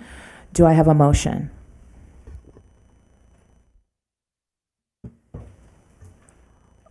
I'll move to approve resolution number 1283 in conformance with findings. Second that. Second. I have a motion and a second. All those in favor say aye. Aye. Aye. Any opposed? Motion carries. Item number 3, for possible action, matters pertaining to the 2026 land management process. Mr. Mays. Good evening, Planning Commission members. I'm Michael Mays, the Deputy City Manager. Boulder City is unique. A vast, significant majority of the vacant land within our community is owned by the city. 25 years ago, residents requested a transparent, informative process that would allow the public to know very early on about the potential sale and or lease of city-owned land. In 2001, the City Council amended the City Code to respond to residents' concerns. This process is called the Land Management Process. I'll refer to it as the LMP for short. To start the LMP process, the applicant submits an application to the city. This is presented to the City Council at a regular meeting. If the council votes to advance the application, it goes to the Planning Commission for a public hearing and their recommendation. Then the application returns back to the City Council to decide whether they want to add the application and use to the LMP list. Currently, there are 17 parcels, which is approximately 1,731 acres on the LMP list. You can see that on the screen here. The properties on the list are located throughout the community. Some of the properties are located in the town site center, while others are located in the El Dorado Valley. It's important to note that just because a parcel is added to the LMP list, it does not mean the property will ever be developed. In fact, City Code says that if a parcel has not been sold or leased within 3 years, it goes back to the City Council for them to determine whether to keep it on the list or remove it from the list. Another misconception regarding the LMP process is it provides property rights. Adding a parcel to the LMP list does not confer any land use property rights or authorize any action for city property. It simply is the first step in a long process of city consideration. Another way to put it, the city is not opening the gate to allow a use. Rather, the city is peering over the fence to see what is behind the gate before we'd even consider opening the gate for that use. The property in question for tonight's PC consideration is located at the southwest corner of I-11 and US 95 interchange. You can see it highlighted in blue on the screen. The site is 88.5 acres in size.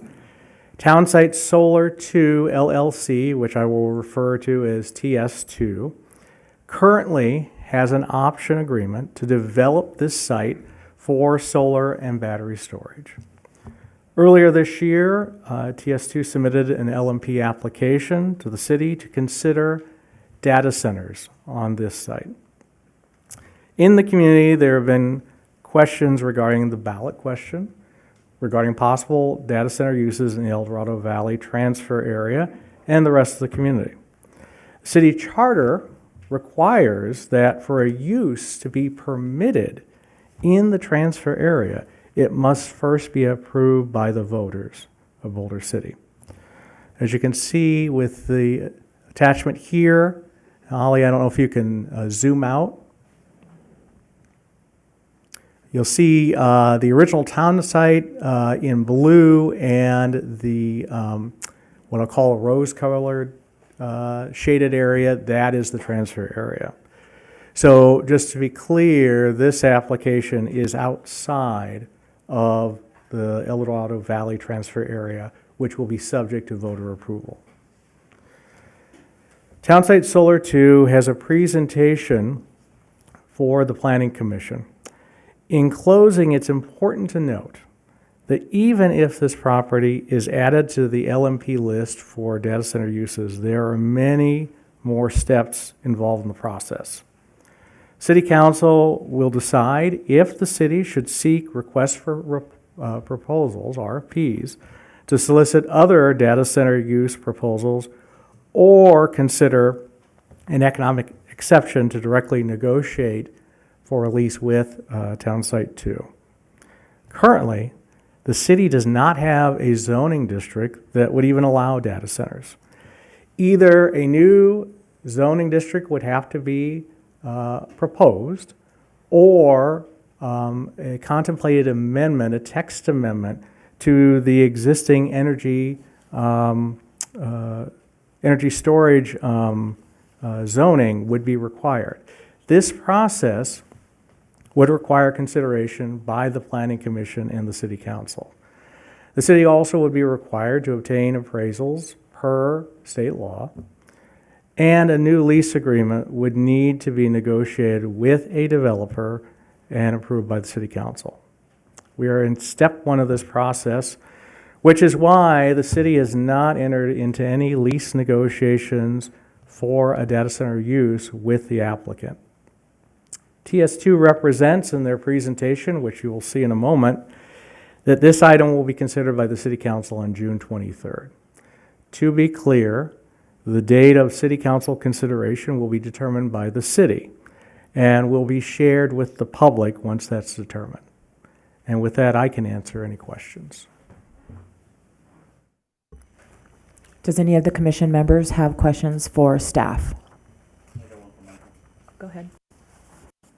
So is it possible if we don't, if we don't get the data center, it could actually still be in the valley? The potential for data centers could occur in Henderson. Henderson has annexed 1,000 acres in the El Dorado Valley, and that is zoned industrial. And so it's our understanding that there has been proposed preliminary data centers for that area.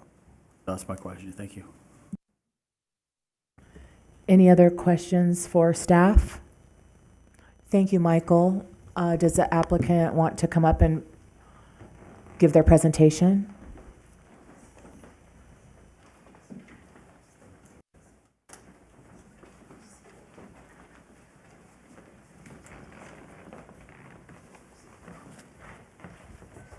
So, good evening, commissioners. My name is Linda Bullen. I am an energy and environmental attorney from Las Vegas.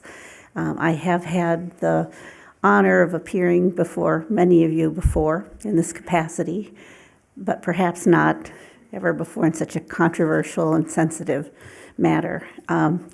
So we thank you in advance for your time and your consideration of the issues here before you tonight. And I frankly don't envy you. We're here today to talk about the proposed project, and in particular to tell you about, we have been out in the community. We have heard the concerns of the community, and we have responded to them. So we're here to tell you about the modifications that we've made to the project, particularly in the area of water, recognizing, as a resident of Southern Nevada, the importance of that issue. We want to also significantly clarify some misconceptions that are in the community about the project, perhaps data centers in general, but also this project in particular. And of course, we're here to answer your questions. In the end, of course, we will be hopeful and asking for your recommendation for approval to send this to the commissioner, the city council, with the recommendation for approval. So again, thank you in advance for listening. I'm here tonight with two gentlemen from Skylar Capital, which is the lead developer for the Townsite Solar 2 data center project. So at this point, I'll let them introduce themselves, but I'm going to turn it over to Gerald Balboa. Thank you, Linda. Planning commissioners, I'll just read out some prepared statements that I think address a lot of the concerns tonight. So first of all, thank you all for your consideration of our proposed project. We hope that with thoughtful consideration, you'll hear that we've answered a lot of the community's questions. Again, my name is Gerald Balboa. I am the Chief Operating Officer for Skylar Opportunities. We are the lead developer and the lead partner in the Townsite Solar 2 project. We began this project as a solar plus storage project, but we've evolved it into a proposed data center project. Because that really is the highest and best value use for this particular piece of land. Our firm first developed the 1,100 acre Townsite 1 solar project over 10 years ago. So I have a long history of working with Boulder City. That project was sold to our current partner in the data center project, which is Arivon Energy. Should the project be approved, when combined with the revenues generated from that first project, Townsite 1 Solar, we estimate that between Townsite 1 and, again, if this is approved, Townsite 2, we'd contribute over 12% of the city's annual budget. It's pretty significant. Hopefully, following today's presentation, you're going to come away with two things. One, satisfactory answers that give you all the assurances that you need to advance the Townsite 2 project through the land management process. And two, a working knowledge of the significant benefits to the city in terms of reliable, long-term revenues with little to no imposition on city services. So what are we doing to advance these goals? Well, you're probably already aware that when we first proposed converting our solar project into a data center several months ago, the city staff pointed out right away We have a specific process here called the land management process. That is step one. We're just at step one. Lots of steps to go. We've taken steps to listen to adapt, and to ultimately to provide responsible answers to the community. We've hosted 2 open houses. We've communicated answers through the local newspaper, and we continue to host a website, ts2project.com, that not only addresses the important community concerns that have been raised, but also bring clarity to some of the misconceptions about the project. So for tonight, you've already heard about concerns, major concerns about water usage, about power demand, and all the other critical concerns from the residents and other stakeholders. We've heard these concerns too. And we're pleased to say that we've adapted the project to meet these concerns with hopefully satisfactory answers across the board. And I'll close with this. I really applaud the city, its staff, and the rigorous process in place within Boulder City for use of city-owned land. The process, including today's meeting, is transparent. It's open to the community, obviously, and we welcome that input. And should this project advance, we plan to be good stewards of the land and that you would let us lease and be good neighbors to all. And by the way, I was reading your 4-way test there: truth, fairness to all, building of goodwill, and benefits to all. We want to do that for you all. All right, thank you again for listening to me.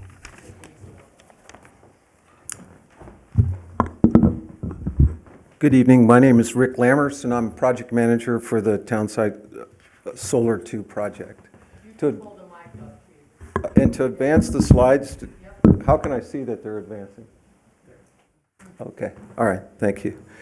So I'm here to present the project to you in a cohesive way to the best of my ability. The project is located on 88 acres that's currently under a lease option for a solar plus storage project of 30 megawatts PV up to 167 megawatts BESS project.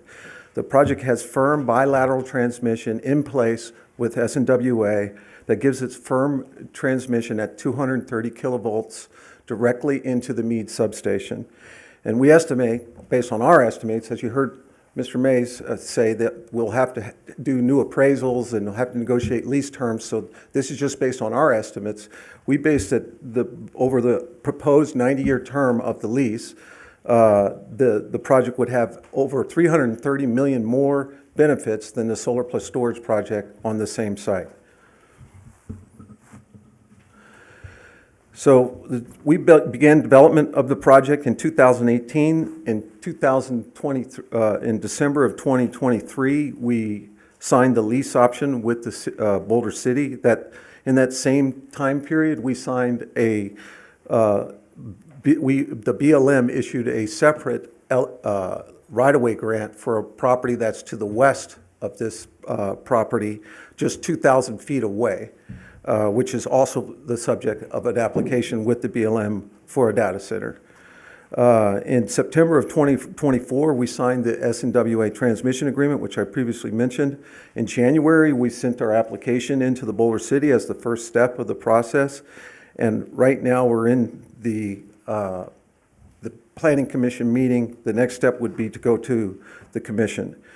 We've already spent over $12 million on this project. $5.5 million, we paid for all the interconnection costs, so the project will not impact any of the transmission or distribution costs of the city because the city won't have to pay for any of that. We've already paid for it. We've also pre-ordered the transformer, which today would take 3 to 4 years to order in the open market, and that was at a cost of $5.5 million. And the high voltage equipment has also been ordered.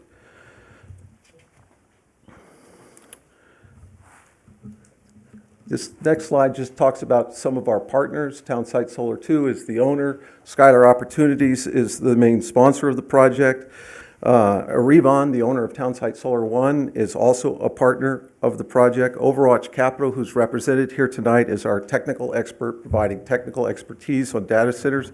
And Marathon Capital is our financial advisor that would provide assistance with raising financing once the project's approved. I'm not going to spend too much time on this slide because I think Mr. Mays handled it well. But right now, we're at the Planning Commission meeting. The site is already zoned as energy resource. The 90-year lease, that lease is a proposed lease. Most data center owners prefer to own the land, and if they can't own the land, they prefer to have a lease as long as possible. That's the only reason why we proposed a lease of that length. The project design consists of 167 megawatts firm capacity into the Meade substation. That's at the 230 kV level. The city's transmission is all at 69 kV and kilovolts and below. In addition, the project will have a 65 to 70 megawatt battery energy storage system that will help regulate the changes in load intraday and seasonal loads, as well as help regulate the voltages to keep them constant. In addition, the project will have 53 3.25 megawatt biodiesel generators that will only be used less than 100 hours a year in accordance to local, state, and federal permits.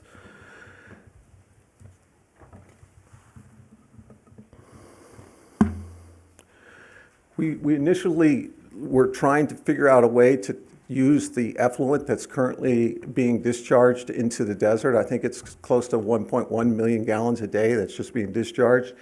So we were trying to find a solution that would not only provide revenue to the city for that wasted resource, but see if we could use it in some sort of closed loop system. But just touching that wastewater and trying to turn it into a revenue source and actually put it to use, we chose not to do that because, one, there was a lot of opposition to using it. And secondly, we're not sure if maybe sometime in the future the city might find another way to push that water into Meade. Right now, the cost to get that water back to Meade is cost prohibitive, hundreds of $millions, and so that's why that project has not gotten off the ground. So we met with Southern Nevada Water. We asked them, is the effluent covered in your evaporative cooling? Even though we weren't going to use it in evaporative cooling, we wanted to see if that was a problem. They couldn't give us a definitive answer. Based on that and the feedback that we heard from the public, we pivoted to a 100% air-cooled system. It's a closed-loop system. It doesn't require any type of significant use of water other than a one-time fill of 400,000 gallons. And even that water can be purchased already mixed with the glycol mixture. So you don't even have to get that water from Boulder City. We can have it trucked from California, Arizona, or some other state already in the format that it needs to be in to put it into the data center. How much water are we talking about? 400,000 gallons is about 20 average-sized swimming pools. The ongoing use of water is only for bathrooms and kitchens, up to 2,000 gallons per day, which is based on the current average use of Boulder City, 200 gallons a day per resident. That's about 10 residences. So this entire facility, which at the end of the day could be as much as $4 billion, is going to use the same amount of water as 10 homes in this city. I think that's quite impressive if you take a moment and think about it. So we're not going to have any impact on the wetlands, no impact on the water at Lake Meade, and no long-term use of the effluent besides what the solar fields are already using it for dust control. We intend to do that as well. The other big misconception about the project is that we're going to blow up Boulder City's power prices. Well, power prices are comprised of several factors. One is transmission and distribution costs, the cost of interconnecting into the grid and delivering the power to its proposed use. As I mentioned earlier, we're paying 100% of those costs, so none of those costs will ever be paid for by a citizen or resident of the city. The other key component is the cost of energy. Skylar is going to purchase all the energy, the 167 megawatts required for the project, in negotiated bilateral contracts from the wholesale market. Someone like the City of Pasadena, City of Glendale, or a solar project will come to us and say, we've got excess power. We want to sell you this power for 5-10 years. Those contracts will be negotiated. Prices will be agreed. Those prices will be fixed. Those contracts will be bilateral, just between the parties of the project and the seller, and will have no impact on the price of energy for the city. The other thing is, what I heard is that the project is way bigger than the amount of power that can flow through the Meade substation. The Meade substation is over 10,000 megawatts, so we represent less than 2% of the total power capacity of the Meade substation. In addition to this structure, since we're in the city's service territory, we have to have the city serve the project in some manner in order to comply with state law.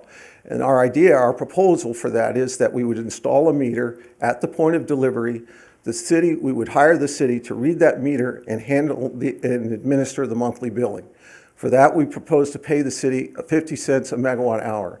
That source of revenue is around $700,000 for measuring the power and administering the billing. What the city decides to do with that $700,000 is really their decision.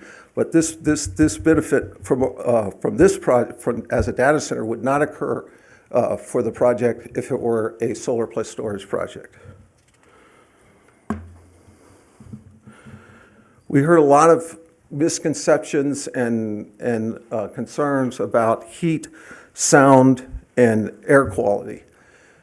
One big benefit this project has is its location. It's nearly 2.8 miles from the nearest resident of Boulder City, and it's 400 feet below the residents of Boulder City. Those two factors work together to mitigate any impacts related to heat, sound, or particulate matter. Particulate matter is already reduced because we're only allowed to run the backup diesel generators less than 100 hours per year, and we can't run them in excess of what our permit allows, which will keep it at that level. So bottom line is the heat will be imperceptible to any resident. You won't be able to hear it. It'd be the same if I ask you, can you hear the rock quarry when it mines the quarry? Can anybody hear that in the city? You're not going to be able to hear this facility. None of the residents are going to be able to hear it. I drove to the Nova facility today, which is in North Las Vegas. It's an air-cooled facility just like ours. I encourage all of y'all to go take a look at it. You can't hear the facility. I was right next to it. The only thing I could hear was the road next to it. And it's going to be using the same technology, the same air-cooled technology that we're talking about using here. We always work very closely with city staff and the fire department to make sure we obtain their input early on in the process, so we design a system that ultimately is going to be accepted by them and being able to be run by them. And we've already started having some of those discussions. We know that there's been a recent fire at the Townshouse Solar Facility. There's going to be some lessons learned from that fire, and we're going to take those lessons learned and incorporate them into the design of our project. Data center tenants typically have two types of tenants: hyperscale tenants, co-location tenants. Both of them are excellent credits. We estimate that our powered building will cost around $2 billion. These tenants will put in another $2 billion worth of taxable basis in terms of computer equipment and other equipment. So at the end of the day, this could be a $4 billion facility just 2.8 miles from the city. In terms of the benefits, we've already talked about those quite a bit, but on an annual basis, first-year revenues are estimated at $3.6 million. Those are based on appraisals that we did for the property as a data center. We used the same appraisers that we used for the solar field, the Valbridge and Anderson. So based on those leases, the lease revenue would be $1.5 million higher. The electric bill administration fee would be at $670,000, and the property sales tax would be about $1 million higher per year, based on the $2 billion project estimate. The project's also going to create a lot of jobs during constructions, permanent jobs, not just any jobs, but high-paying jobs, $100,000 plus benefits. We're going to continue to draw on the resources of the city for facility maintenance, landscaping, compliance, different types of mechanical, electrical contracts, security, and training. So I think a lot of those jobs could be sourced here in Boulder City, and it'll be our objective to source as many jobs as we can from Boulder City.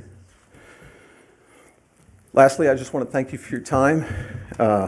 It's kind of late in my career. I didn't know I was going to have this exciting work to do so late in my career, but it's been a pleasure working with the city and its staff, and we look forward to addressing any concerns or questions that you have. Thank you, Mr. Lammers. Do any of the commissioners have any questions for the applicant?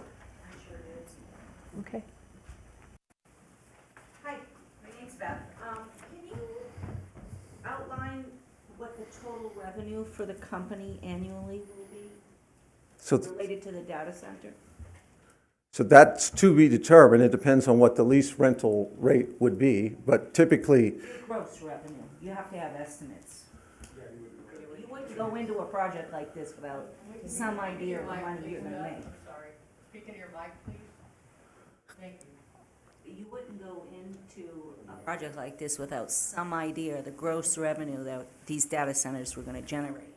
So what I'm asking is, what were those projections on an annual basis? the revenue consists of two components. One is going to be the revenue that from the tenants. You know, what do they charge for cloud-based computing, IT type computing? We don't have anything to do with that side of the equation. Our revenue is going to be driven by the actual powered shell building, and that depends on what are we charging for the lease. You know, what are we charging for the space? What are we charging for the power that we're selling to them? So a lot of the factors. Are you trying to tell me there's no revenue projections for your company to build this building and lease that space? No, we base our investment based on what we think the rate of return would be. And that would be, what was the estimate? At least 12% Of? the $2 billion investment.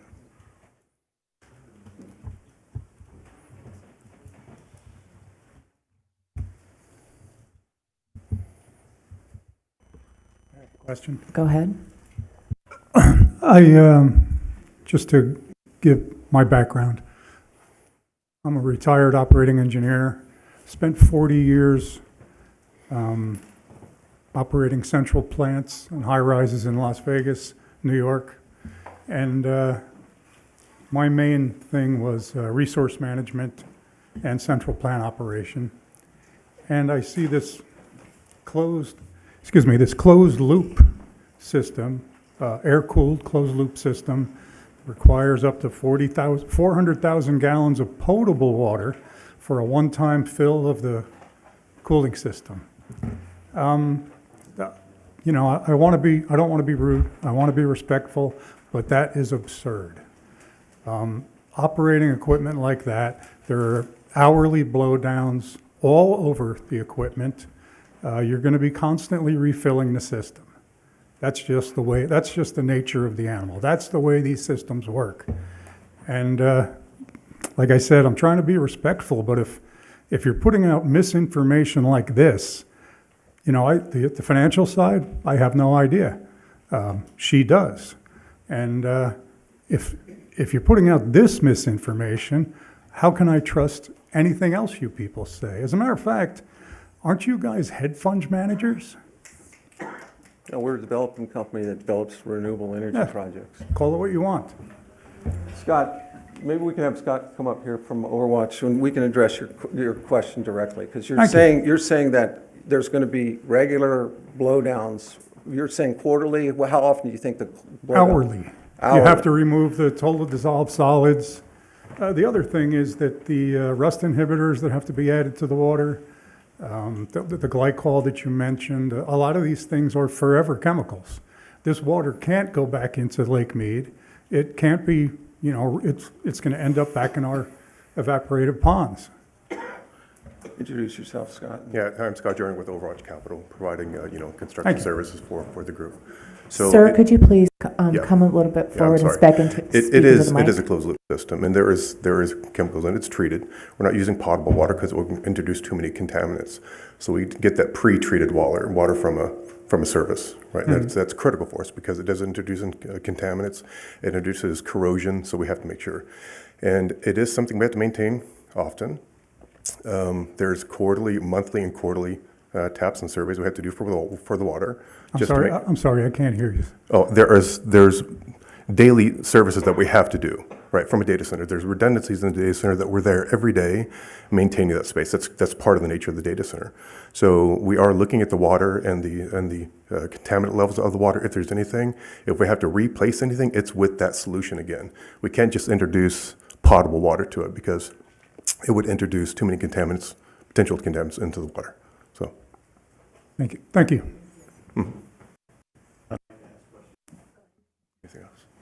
So, I have a question about the 53 diesel generators. I live exactly a mile from where the airplanes did the run-up.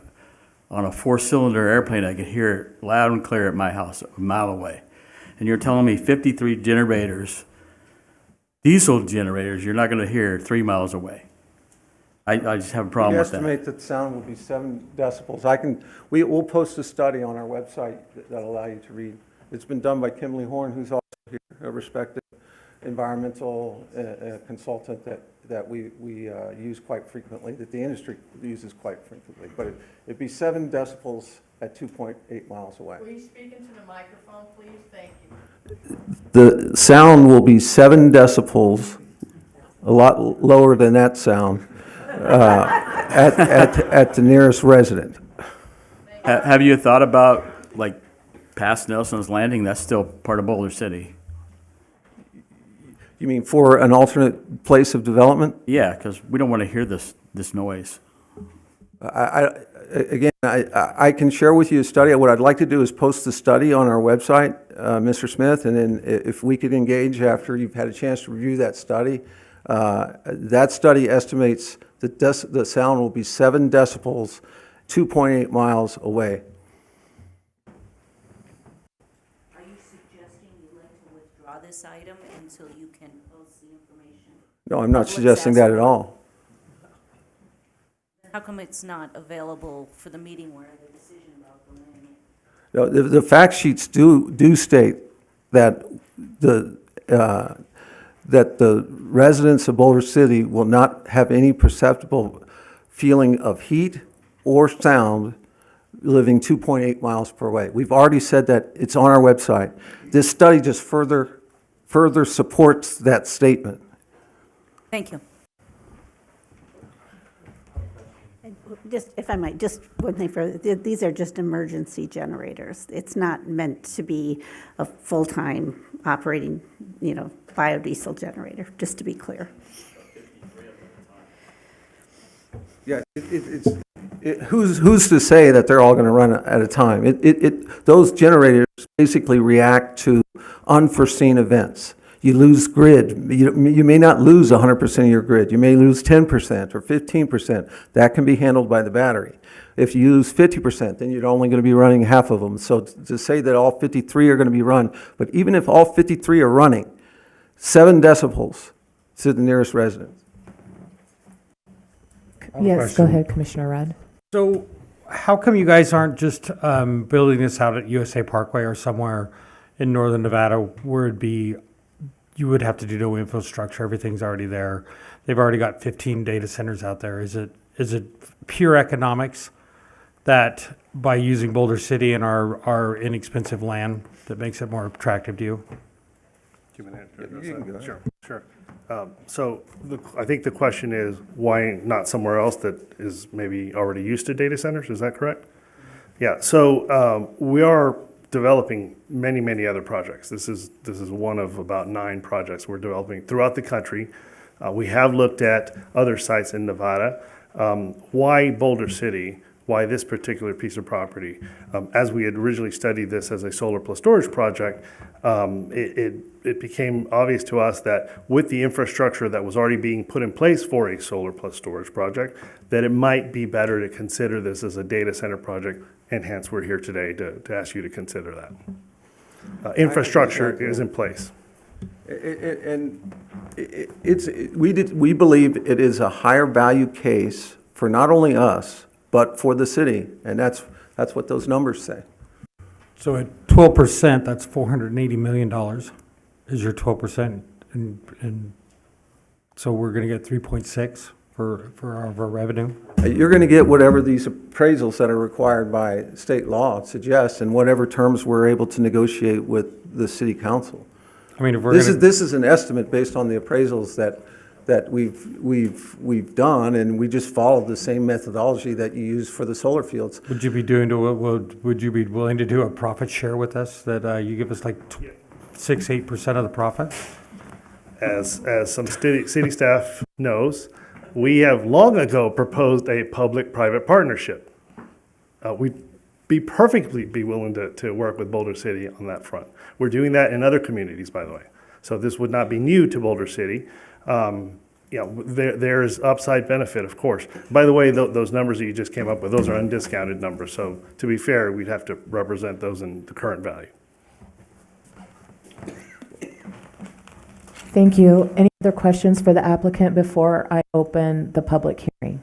Yeah, I have another one. Go ahead, Matt. It was just revealed that your company has been negotiating with the city since 2017. Why did we not hear about this until recently? And who were you negotiating with in the city? Which administrators? So, to be clear, the negotiations I believe you're referring to involve the solar plus storage project. Involved the what? solar plus storage project. Mm-hmm. Hence the name, when you hear Townsite Solar 2, since we had developed Townsite Solar 1, we thought of this as the next potential phase as a solar project. So when you hear about those dates, it was only very recently, in the last, call it 6 to 9 months, that the concept of can this be used as a data center, infrastructure's there, let's run it up the flagpole, see what Boulder City thinks. Thank you. So the bottom line is the data center will be more profitable than the solar that's already been approved out there. For us and the city. Thank you. Thank you. Any other questions for the applicant? Okay, at this time, I will open the public hearing. This is a public hearing. Come on up, Shauna. I'd just like to reiterate, if you spoke in the first public comment, we just ask that if there are other people who have not spoken, that they get the opportunity to speak if they would like to. Thank you. Go ahead, Shauna. Hello, my name is Shauna. Boy, that was a nice, eloquent presentation, but they lost me at we've already purchased equipment. Like, wow. Go. If maybe I'm hearing it wrong, but they stated we've already purchased some equipment. And as eloquent as everything was, that to me, I think the word is presumptuous, and still not in agreement, and even more not in agreement now. Thank you.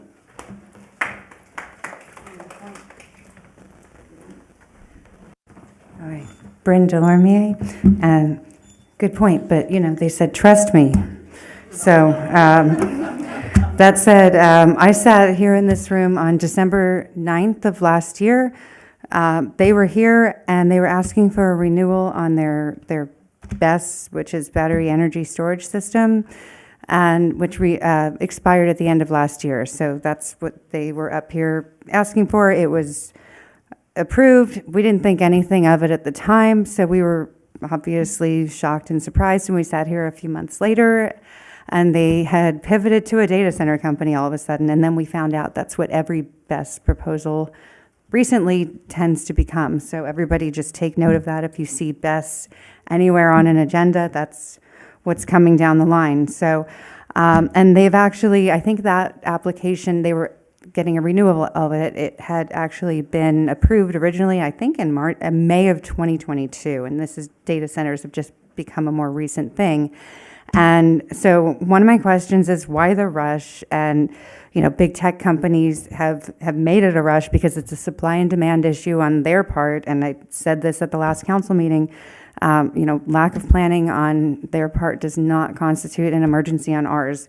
So I have begged our city council to just hold back, wait for the November election. They've chosen not to do so. So I'm begging here, but I'm hoping everybody read this application. I'm sure you all did, but I'm hoping everybody else read their application carefully, their March 24th application carefully, their December 9th application carefully, and poke holes in all of them because there's a lot of holes you can poke in them. The March 24th one, they misstated their energy usage to a factor of 1,000 in their favor.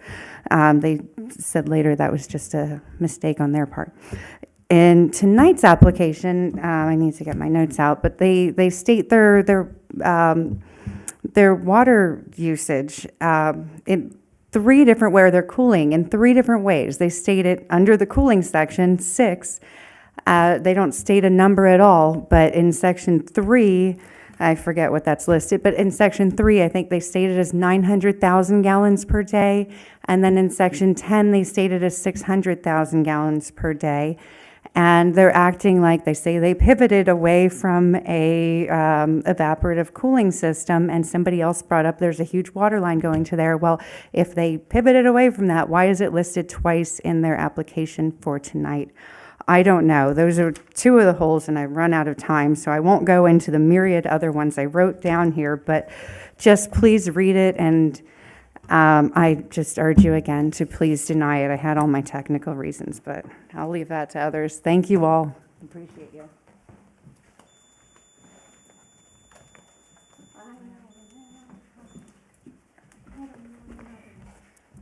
Commissioners, just two very quick points. I know it's a lengthy process. First, I'd like to thank Mr. Steve Rudd for bringing up the mathematics of the profitability for Boulder City. And I would ask the commissioners to evaluate, and also Beth, I would ask the commissioners to really evaluate this. To the citizens, it doesn't look like Boulder City is gaining something that equitably justifies the objections that the majority of residents here oppose. So please, I thank you very much for pointing that out and taking a careful look at that. As it's been said here, it's been said that a lease under these circumstances would have to be renegotiated. The second point is that in the aspect of battery storage for the transfer, El Dorado Valley transfer area, that is something that has been noted in the Boulder City Charter as acceptable. However, in these instances, it then becomes discerned down the road in the process, as it was here, that data centers are more profitable. But I believe that the data center usage is not within the Boulder City Charter, and I would like to respectfully pose that I don't know the legality of that, and perhaps you all do, but I'd like to mention the question of it here. Thank you very much. Ma'am, I didn't get your name for the record. I apologize. Ma'am? Did you want me to say? Oh. No, but can you Just state didn't- your name? Yes, Kathleen McGarity. Do I Thank you. need to sign in again? No. Thank you.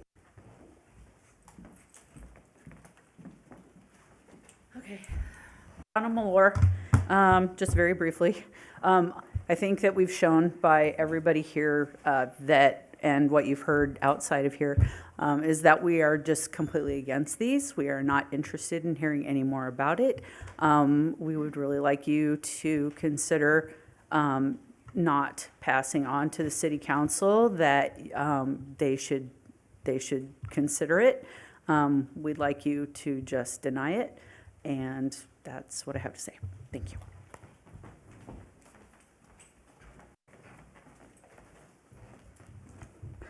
Hi, my name is Cherabelle Lobb, and I wanted to start off before responding to some of the other things that were brought up to what our Deputy City Manager, Michael Mays, said, which is that these are just the first steps. And to that I ask, would you want to take the first steps towards a fire pit when you know that the ultimate end goal is for you to fall down in it?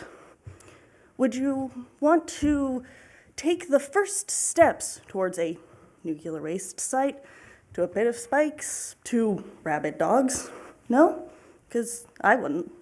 And usually when you're taking steps towards something, it's because you're trying to get there.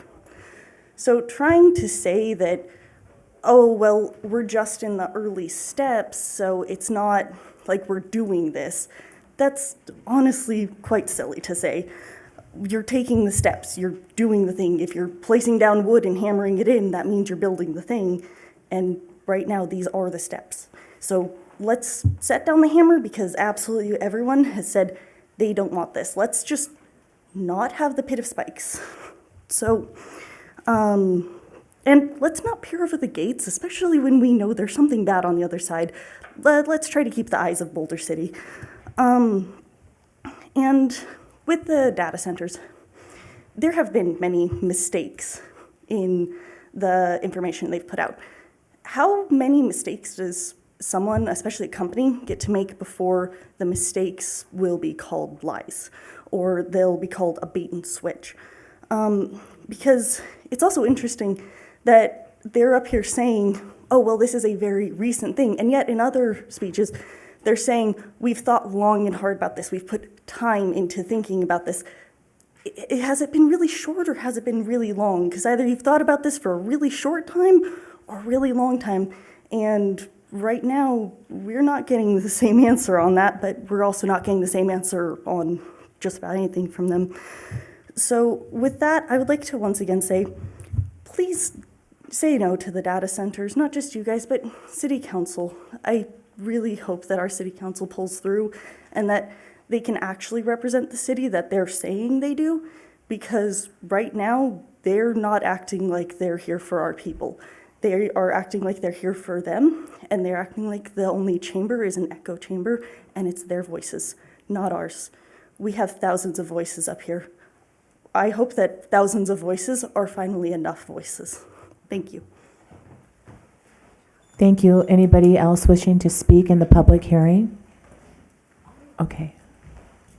Say a little something. Barbara O'Quinn, Barbie O'Quinn. The project manager, Rick, told us what electrical upgrade equipment they would or they have paid for already in detail.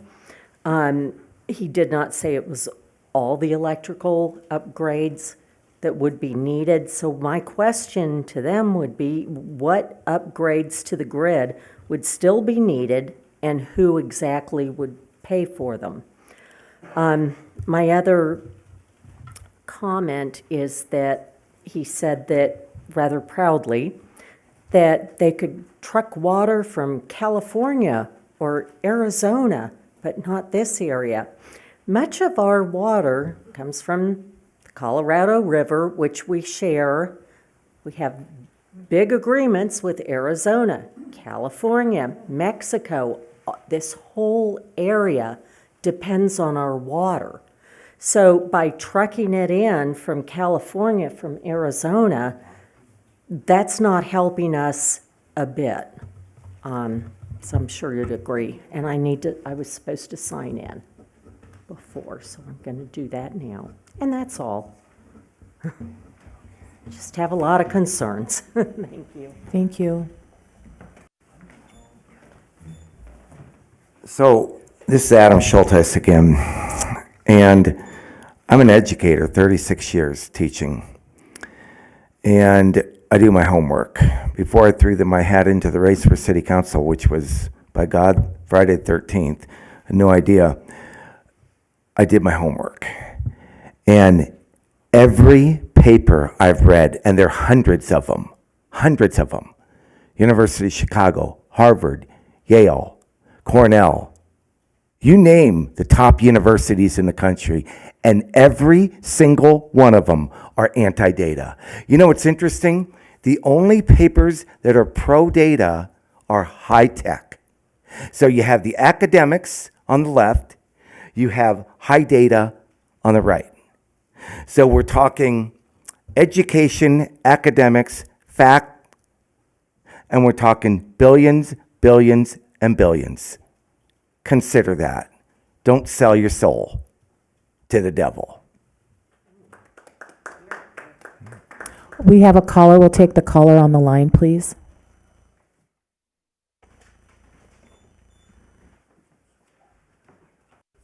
Public comment, go ahead. Yes. You'll have My to name mute is your Jason computer. Barton. I'm a registered voter here, and my question is, how much fuel is going to be stored there to make those diesel generators, work in case the power goes out? Is one of my questions.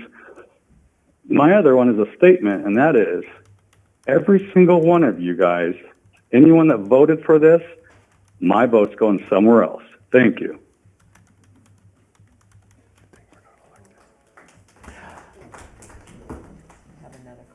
Hi, sorry, it's me again, the motor mouth. And I tried to fit like a half an hour speech into 3 minutes, and I do thank you for listening. My name's Autumn McGrath, and I just wanted to do one quick last part of my 30-minute speech here. Living in this extreme desert environment gives us a strict responsibility to steward our lands more so than other areas. We should care so much more about our wildlife and our lands than other areas. This project sits directly in a critical bird migration path. People don't know this, but all of the wild bird species of the western half of the North American continent pass through this area during migration, a time when birds are most threatened. It's not only local wildlife at risk, it's the entire western bird migration pattern. There's so many birds. I think we're down to like the last few percentages of bird species that we even have left. Like there's book that comes out every year about the western birds, and every year it's smaller and smaller and thinner. There's like hardly any birds left. Data centers are the current David and Goliath story, and small town residents are standing up against corporate greed and sold out city councils all over this country. People are already stretched to our economic limits by the cost of living. We are already traumatized and exhausted by politics in general, and do not stab your hardworking constituents in the back for a short-sighted, underhanded deal. And those guys were really cringy. That was really corny. There'll be no personal attacks. Well, there was a lot of word salad. And Ma'am, please make your point and do not personally attack anybody. Thank you. Okay, you got it. I apologize for that personal part, but that was pretty corny to sit through.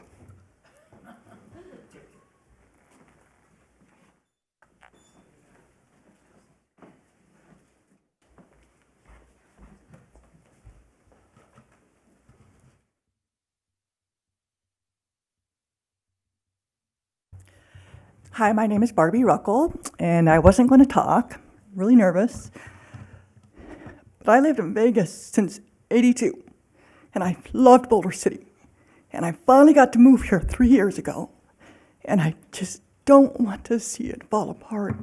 It's such a beautiful little town, and nobody wants to see that brick when you're driving to town, and I just feel like they're giving us a high school science fair show. And it's going to be, yes, my rat's better than yours. And I just don't feel like they're giving us the true information. They're leading us down a false road, and I just don't want Boulder City to fall apart. Thank you, Barbie. We'll take the caller on the line, Madam City Clerk. Public comment, go I don't ahead. feel like they're giving us the true information. They're leading us down. Hello? You'll have to mute the background. Go ahead. Oh, gotcha. Hi, my name is Tommy. I spoke earlier. Tommy Love, for the record. I heard all of what they had to say, and I have to say I didn't trust them before they spoke, just the company in general, and I definitely don't trust them now after hearing the presentation that I saw.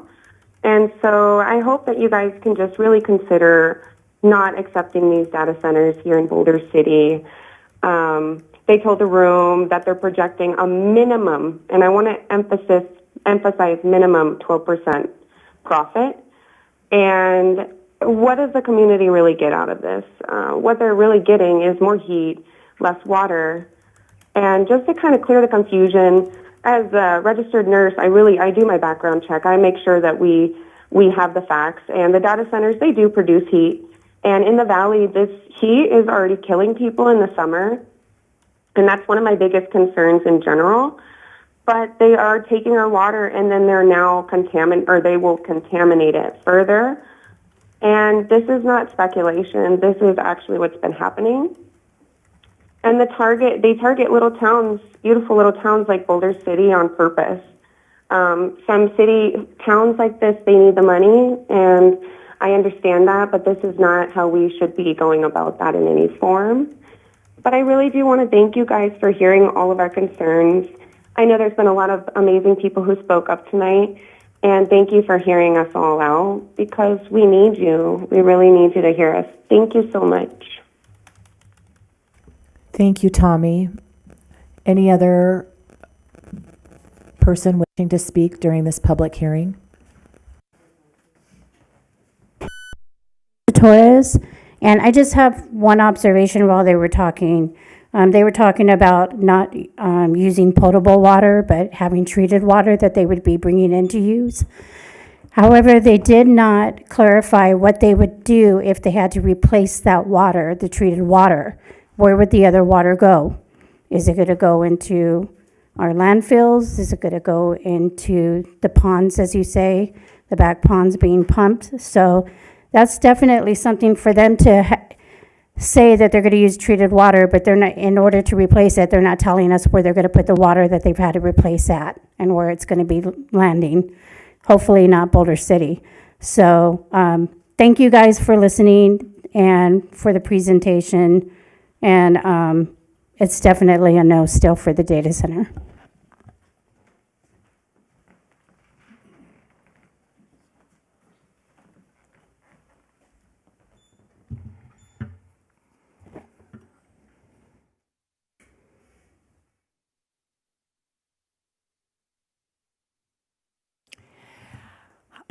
My name is Barbara Paulson, and my understanding is if the city were going to sell any land over 1 acre, it would have to go before a vote of the citizens. Is that correct?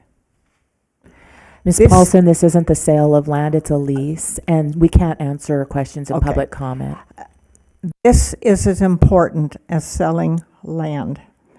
And to make a decision like this, it should go before the voters. So the voters vote and not have it decided by a government body. Thank you.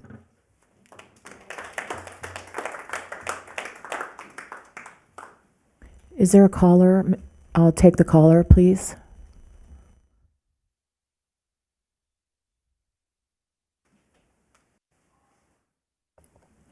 Public comment, go ahead. Hello, this is Jennifer Load again. I'm really grateful that you gave us an opportunity to hear what was being said. And as I'm listening to them again, you know, I was an assistant to a project manager, and so I'm familiar with this process. And I'm going to say this with as much heart as I can. As I'm listening to them and truly listening, I felt like it feels like this is a magical unicorn presentation. Like they are the unique exception to the reality of the situations of data centers all across the country. It seems like what they're trying to sell us is an absolute one-off unique exception to what has been a consistent series of destruction of property, destruction of health, destruction of national resources. There's not been one single community across the entire United States where having that data center has made their situation any better. It's always making the situation worse. This is some of the greatest man-made destruction that has literally ever existed in modern history. Yet, even with everything that they said, you know, there were inconsistencies, and somehow this is going to be the magical one and only data center in the United States that will not cause problems and actually be a benefit. You know, and they kept bringing up about this is out, you know, X amount so far away, but I was one of, you know, and until a recent health event, I was one of the people that used that area, whether it was for hiking or when we used to be able to off-road. We have the canyons out there, the petroglyphs out there, and somehow the destruction is magically not supposed to happen, and I'm even more against this than I thought I could have been. You know, and they spoke about the Nova Center.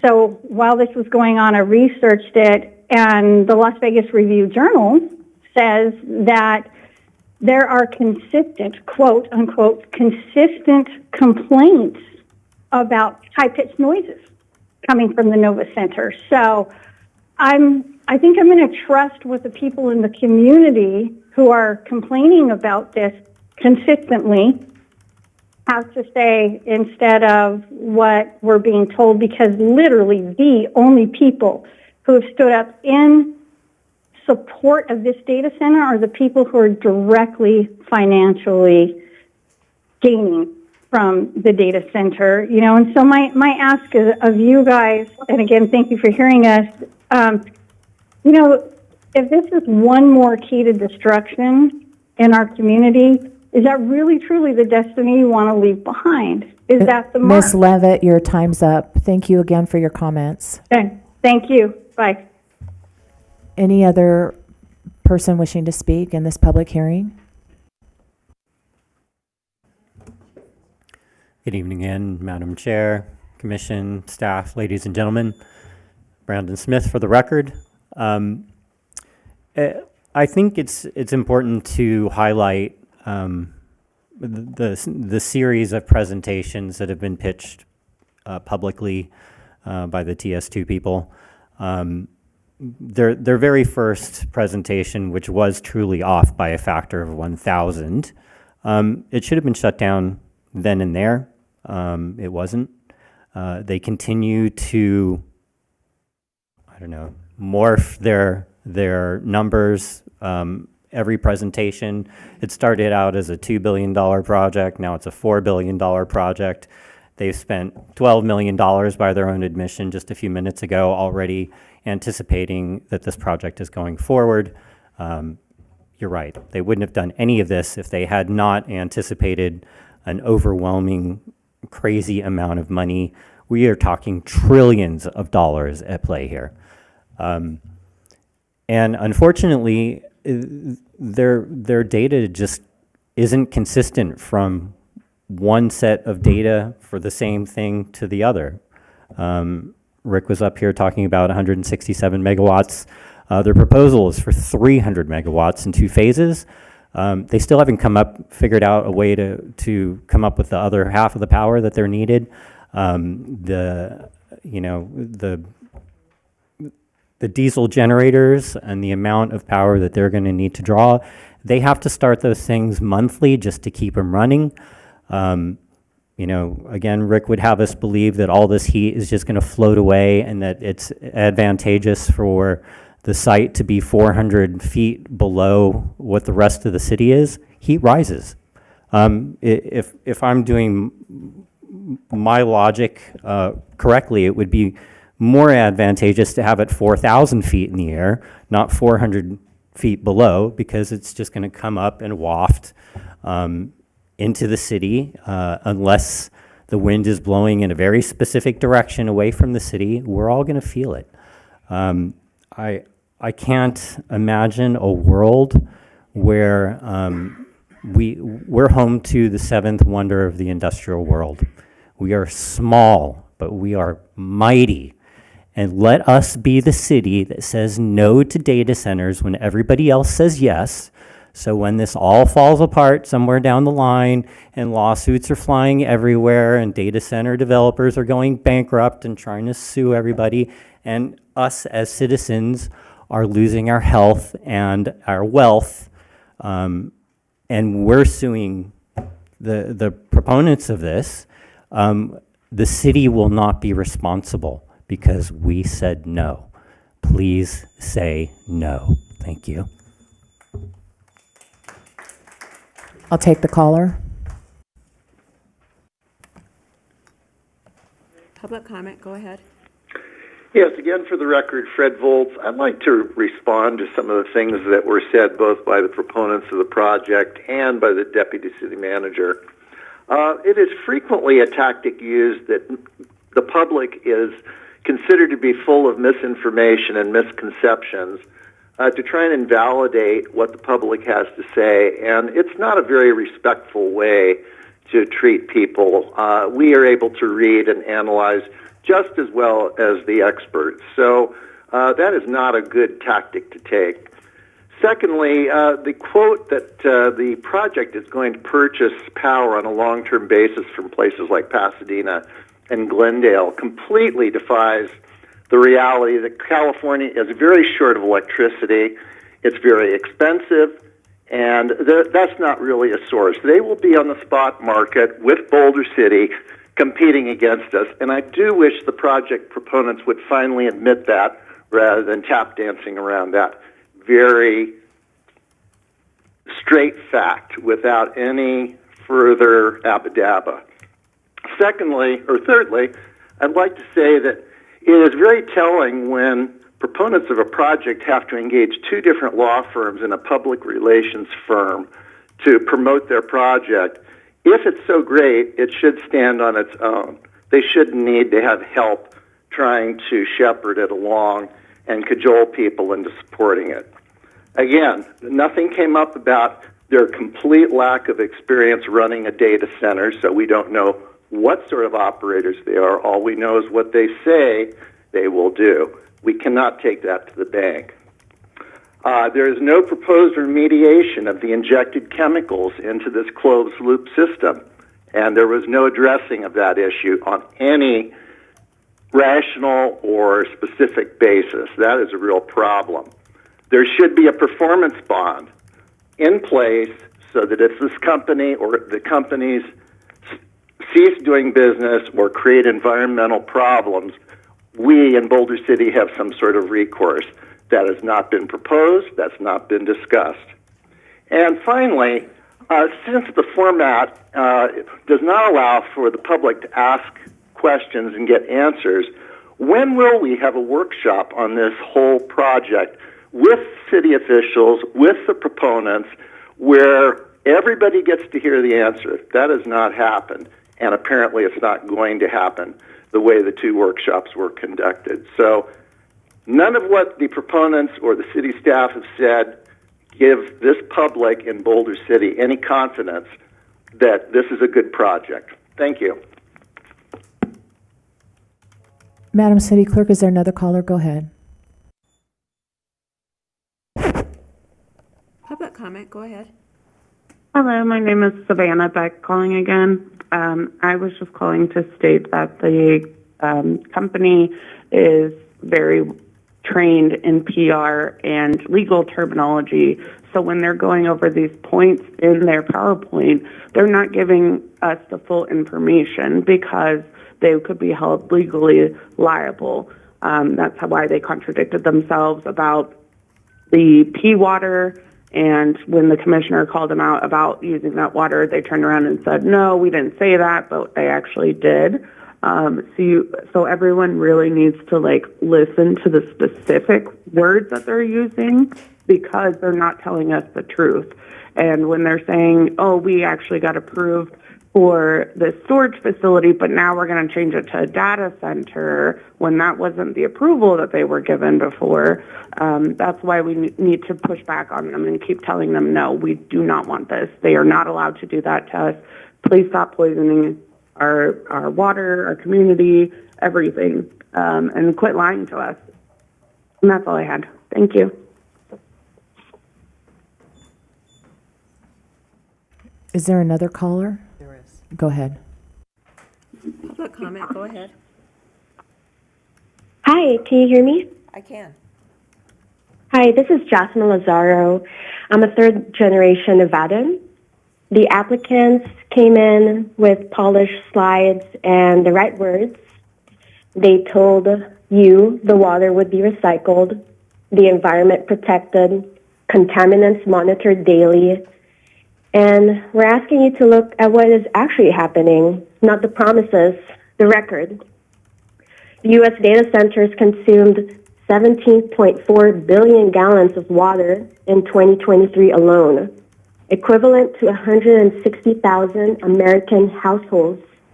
That number is projected to quadruple by 2028. And here is what they left out.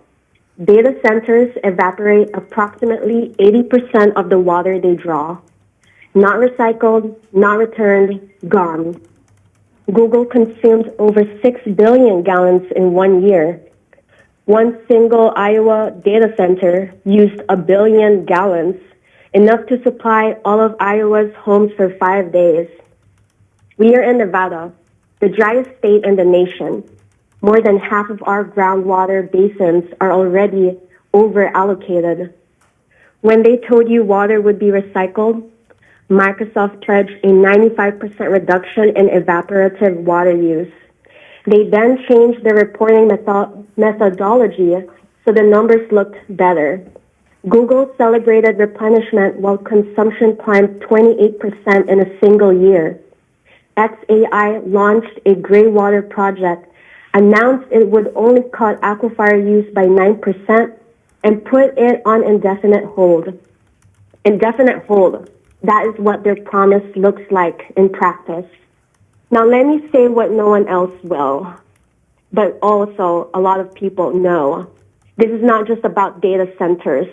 This is about billionaires deliberately engineering a water shortage and positioning themselves to profit from it.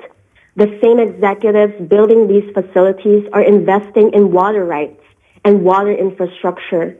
They are not unaware of the scarcity they are creating. For some of them, it is the plan. Secure the groundwater now, control the resource, sell it back later. And while that happens, the federal government, under pressure from tech industry lobbying, moved in 2025 to gut Clean Water Act oversight and fast-track data center permits. They are not just taking the water, they are dismantling the laws that would make them answer for it. Our community is not a sacrifice zone for someone else's investment portfolio. We are not against progress, we are for accountability. We are for binding transparency requirements before a permit is signed, not after. We are for our neighbors' water still being here for their children. We are for a future where water belongs to the people who live here, Ma'am, your time is not to a up. corporation that has never set foot in Henderson and never will. They came today Your with time is promises. up. Thank you for your We're comments. asking for proof. Thank you. Is there another caller? Oh, thank you. Hi, my name is Amanda Farrar. I'm a resident here in Boulder City, and I spoke earlier in the meeting, and I'm calling back with some further comment and information, and I appreciate you guys listening to everyone's comments tonight. I did some research on the size of the estimated size of the data center buildings that are built on 88.5 acres of land, the size of the parcel we're discussing, and also research on the size of Walmart stores as a comparison. And what we are actually considering for the gateway to our beautiful, quaint town, that we're talking about starting with 2 buildings, but the word building is actually a misnomer, because the 2 buildings that we're talking about together, we can actually estimate as being the size of 14 regular Walmart stores. Or, because those stores come at different scales, 8 very large Walmart supercenters, or about 35 Walmart neighborhood market stores. That is the scale of what would be likely only phase 1 of this data center project that is being discussed. And on top of having a footprint the size of 14 Walmart stores, we are talking about a monstrosity that is estimated to be about 40 foot tall. This is incredible. I remember about 2 years ago, there was an application by a local church for a senior apartment complex that was turned down because of opposition by surrounding neighbors who were concerned about what poor elders would do for their property values. That project was not approved. It was not built. It was my understanding that the input by neighbors was what stopped that project. So I ask, why in the world would we recommend a massive eyesore that's intermittently noisy, creates light pollution in a town where our previous goal was to be a dark skies area? It creates few jobs. It uses our precious water supply. It gives off heat. It could put enormous strain on our power grid, which would likely raise our power bills over time. But in addition to all that, a data center is a massive liability for Boulder City. I've heard that the developers haven't done this before. There are red flags everywhere, and I urge you guys on the Planning Commission to listen to all the concerns that have been expressed and to recommend against this data center project. Thank you for listening. Thank you. Is another caller? Go ahead. Public comment, go ahead. Should I speak now or wait a moment? Oh, no, go ahead. Hello, my name is Carol Schultz. I was there earlier. I did listen to the city surveyor speak, and he was talking about technology and the way we're going, and we shouldn't miss the boat. I just wanted to say, since all this started in a very short period of time ago, I've become a studier of everything data centers and listening to absolutely everything I can, reading everything I possibly can. And from what he said, he's completely wrong. The technology is going the direction of quantum compute. And let me give you an example of that. If you have an army of drones and they're out there on the war site and someone drops a bomb, a dirty bomb inside your country on that database, at that data center, all the drones fall out of the sky. But with quantum compute, they don't. That is the future. And 18 to 24 months to build one of these things, we're going to be that much closer to quantum compute. That is the way everything is going. China's not building data centers. France isn't building data centers. You know, this is just a profitability thing going on for these big companies. And we can find better ways to make money out of our valley. Let's be more creative. But I encourage everybody that's there on the commission to fact check all of us who've been studying the facts from all of the papers written by all the colleges and all of the special tech companies are saying one thing, but they never get around to the specifics. And if you read the 10-page Harvard paper yourself, it's available online, maybe you can say, this is no way, and you can tell the city council, these people are right. Thank you for your time. And I only had to wait on hold for 30 minutes this time. But you know what? It's better than not getting picked up at all. Thank you. Is there another caller? Go ahead. Public comment, go ahead. Hi, this is Sharon Newby, Boulder City resident, and I would say I agree with everything that I've heard tonight, and I probably know more about data centers than I ever wanted to know. I'd never even heard of one before all this started. And just a couple of things, though, have stood out to me. The fact that they've already invested $12.5 million in this project, which they have no approval for. The fact that they're going to get water from California or Arizona, that was the most ridiculous thing I ever heard. Because we know that comes from the Colorado River. That they have the generators, and they're only going to do 100 hours a year. Well, we just had winds up to how much, you know, who knows what's going to blow the dirt into these places and cause problems all the time. And the last thing, I want to thank Beth and Matt and Steve and Shauna and Kevin Smith for their questions, which were good questions. Thank you. And one more thing. I have so many notes here, I don't even know where to go next. Kathleen McCurdy, thank you. thank you all for coming and stating your opinions.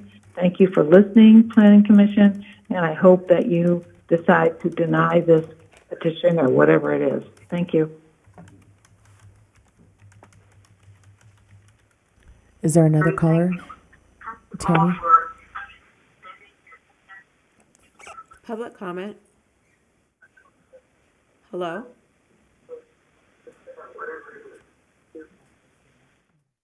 Hello?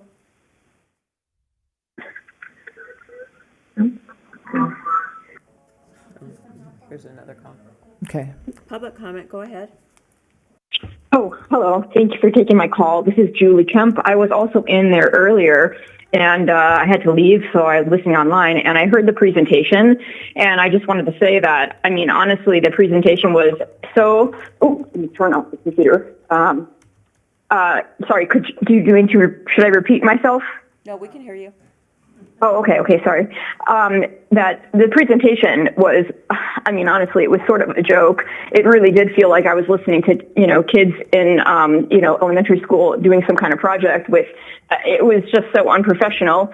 The other thing that comes to mind is, so my background is in information technology, database development, and I've also studied cybersecurity. And so I handle cyber awareness training at my company. And one of the things that we talk about is, when someone calls you on the phone or, you get some kind of message on your computer and they make you feel like this is an emergency, you got to take care of this right away. That's like the first sign that there's something wrong. And I feel like there's such a sense of urgency with this, like there's some kind of emergency. Like, what are we trying to fix here? I mean, if Boulder City needs a way to make money, which it doesn't sound like there's like some emergency, but even if there is, hey, you guys want to make more money, then great. Why don't you get the community together, have a town hall with the commissioners and the planners and the whole community, make sure everyone knows about it, and have conversation and see what kind of ideas the community has for bringing different industry to Boulder City that fits more in line with energy sustainability. I thought the solar panels are great. That would be something that's wonderful for our community. We do need sustainable energy. And so anyway, those are my thoughts. And I do hope that you just flat out say no, because there is some fake emergency going on here. And I don't even know. We're hours into this meeting, 3 hours basically, mostly of people saying no. So if you all vote yes, I can't even imagine why you would vote yes. It really makes no sense. So thank you again for taking my call. Public comment, go ahead. My name is Deal Sunaika, and I'm a 40-year resident. I'm glad to hear the Planning Commission asking such good questions. If you look at the mechanics of this in terms of the resolution, I believe it's Lamber's package, will be attached to this as part of the package. It's an addendum. It's referred to and has become part of it. I don't feel that a lot of the information is correct, which warrants not passing it. And if you look at the resolution itself, it's almost like a cattle chute where the Planning Commission is very unfairly driven down a course that leads to only several different alternatives. The passage of it is based on that this data center is similar to the solar fields. And we've heard many comments, and including from the applicant, that shows this isn't at all like the solar fields. So to pass the resolution based on it being similar to the solar fields, I feel would be a mistake. And I appreciate all the comments. I agree with everybody. And I want to note that I've been here the whole time, and telephonically, just like a council person appearing telephonically, I feel that I've been at the meeting if I raise any kind of appeal or other matter relating to it. Thanks very much, and I appreciate the comments of the Planning Commission. Thank you. We'll take the next caller. Public comment. Hello, my name's Robert Green. I just wanted to say what I think about the data center so far. I've watched videos, like news reports of communities the place he's in, and they're struggling with their water supply. They're also struggling with their water becoming dirty water. What I think about this town so far, with their whole wanting to put this data center in, it's going to absolutely destroy our town by sucking up the water. They tell people that they can't water their plants, water their grass within a certain time because of a drought, but they want to put in something that will suck up our water. They want to put in something that has been shown to produce a bunch of heat. They want to put in something that has been shown over and over to ruin communities. That is the only thing I wanted to say. Have a good day. Thank you. Is there another caller? What?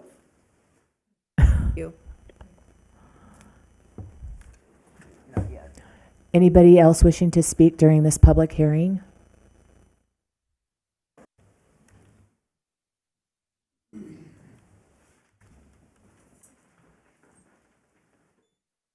I came just to listen tonight. My name's Anita Freistad. I came here just to listen tonight, but I just felt I needed to get up and say something. Why are we putting it on our shoulders? Maybe we should put it back on their shoulders, that they should come up with a better product. And maybe they should spend some of their money on something that works a little better, that doesn't cause all the issues that it is. And my other thought is, and I've lived here since, I have owned my home since 77. If something comes up, and I love Boulder City, I brag about it to everybody. If something would come up where it turns into a health issue, our property's going to go down. We could be a little ghost town. I mean, this is a big issue as far as I'm concerned. And I just needed to say that. Thank you, Anita.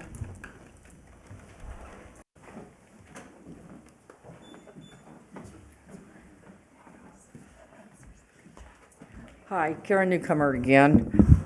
I just wanted to say that Boulder City is a lovely town now. And it's listening to all these people and the reasons, and it just makes me think that Boulder City should continue to be known as the home of the Hoover Dam and not this town that capitulated to this nightmare. Thank you. Any other members of the audience wishing to speak during public hearing? Any caller? We'll wait for the 30-second delay to give people at home a chance to call in before I close the public hearing.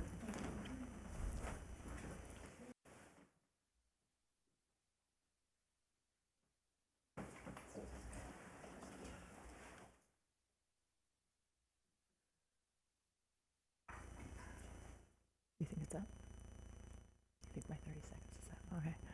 Seeing and hearing none, I'll close this public hearing. Okay, prior to opening up to the commission, I want to make a couple points of clarification, just based on the numerous comments I've heard. First, I want to thank everybody for being here, staying 3 hours, offering your input. It's very appreciated. We hear you. That's part of the process. So I appreciate your passion and you sticking this out. But I do want to make a couple points of clarification. Number one is, just to remind everybody, all of us up here are volunteers. We are not paid anything. We're not paid for being here, and we're certainly not paid by any applicant. I want to make that very clear. We are here because we care about this community. We live here. And you have to live here in order to be on the commission. And if we didn't care about the community just like you, we wouldn't be up here. Not only do many of us serve on this commission, we do many other things in the community because we love it just like you do. I wanted to also reiterate what Deputy City Manager May said about the land management process. I heard several comments regarding how the council did not listen to you. And I just want to make it clear that the council forwarding the application to the Planning Commission is not approval of the project. It's not support of the project. What it does is the land management plan does exactly what it did tonight, and that is give all of you the opportunity to have input. Its whole purpose was to give the public the opportunity to have input before it was approved. So this whole notion, and I'm not here to defend the council's actions, but I'm trying to clarify the process. The council forwarding it, well, first of all, let me just back up. The company has been a great community partner since the day they walked in City Hall. I want to reiterate that. They are the utmost professionals, and them coming to the city to say, hey, yes, we have this land, but here's an opportunity for the city as well as us to do something with it that's different. That, yes, it is lucrative, more lucrative for them. It's more lucrative for us. They had to, the city couldn't shoot it down before it came to you. You have to operate in a public setting where all the discussions and all the decisions are made out in the open. That is the purpose of this process. I hate to see people thinking that the council's doing something nefarious when they are doing exactly what the city code has told them to do. And that's what we are doing as well. This is the land management plan was for us, the citizens. So, and you showed up, so kudos to that. I'm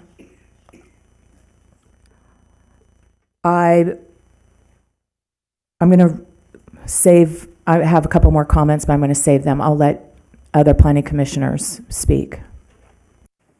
I just want to address, I think it's great.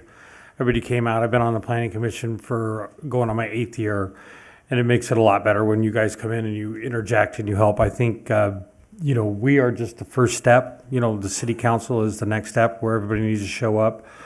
A little disappointed. We went on for so long. Look in the audience. We've lost half the people that didn't even stick around for the vote. So I know that everybody's passionate. They want to say something.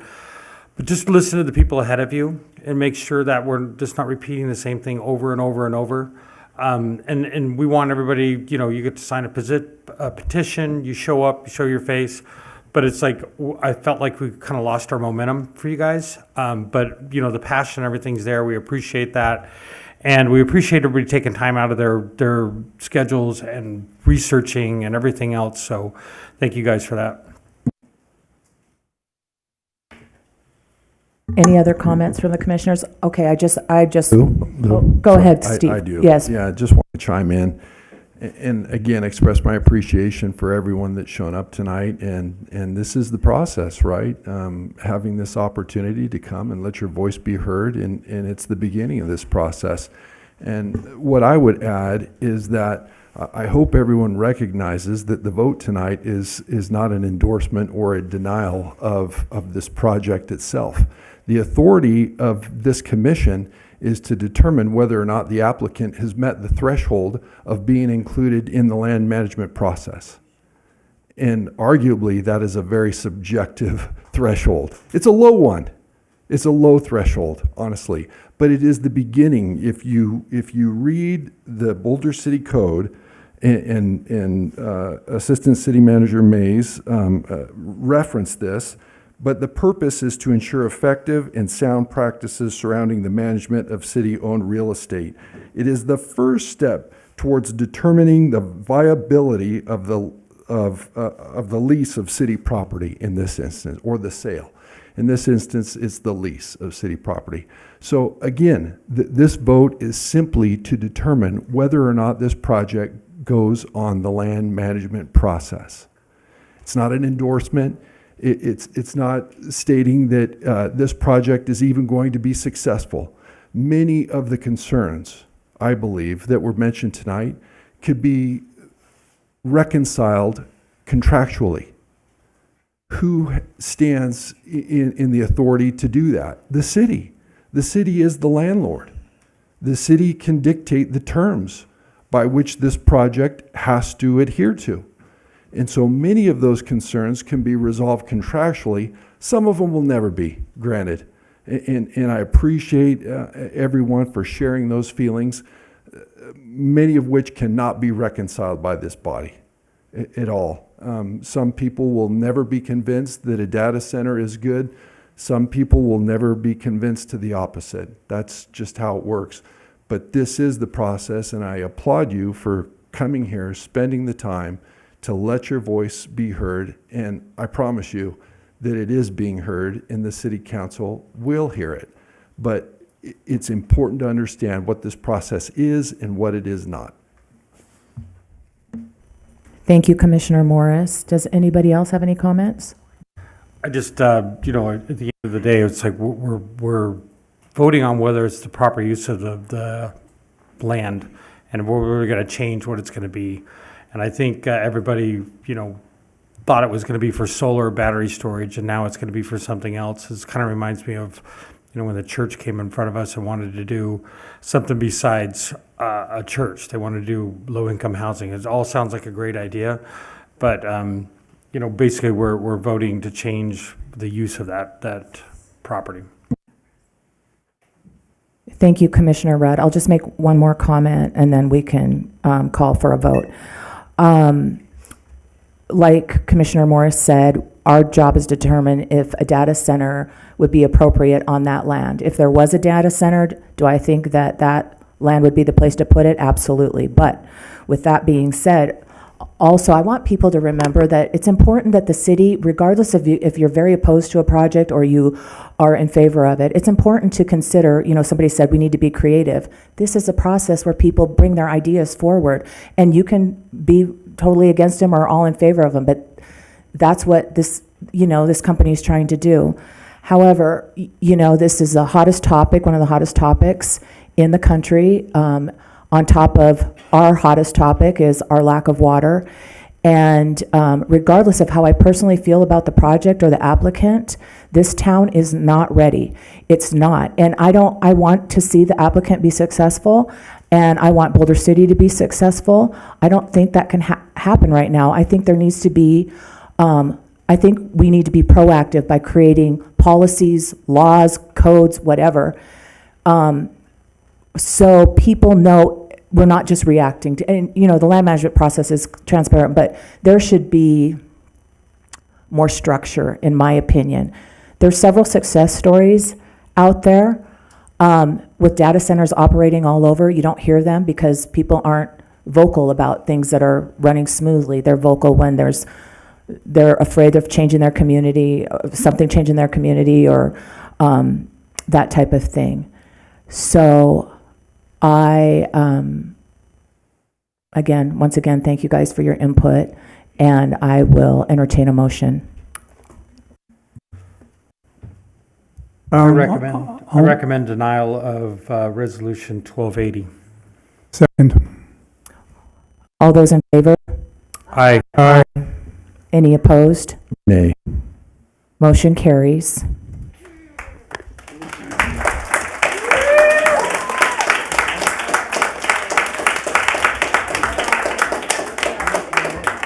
Item number four is a monthly allotment. No report. Thank you, Nikisha. And our final item is public comment. This public comment can be about any matter. I will now open the public comment. I am. Did you say right now is the public comment? Yes, and it can be on any topic. Okay. Jonna Malore, I just want to say thank you. Really. Thank you, Jonna. Have a good night. Cherylville Lobb, and I just want to say thank you to all of you who voted nay.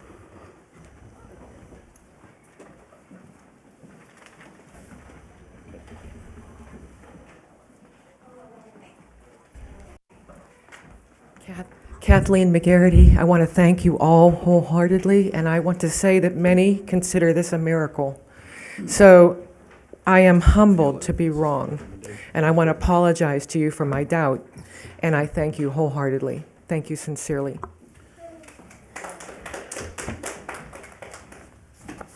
Adam Schulteis, what a joy. You didn't sell your soul to the devil except Steve Morris.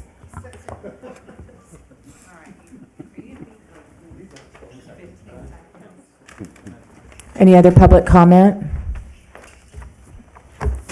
thank you, and my cousin in Milwaukee thanks you too.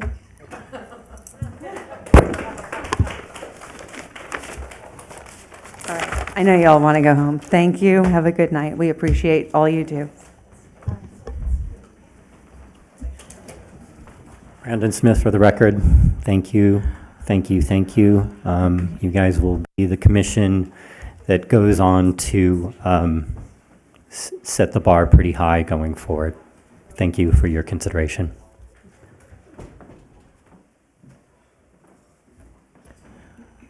I'll take the caller. Comment, go ahead.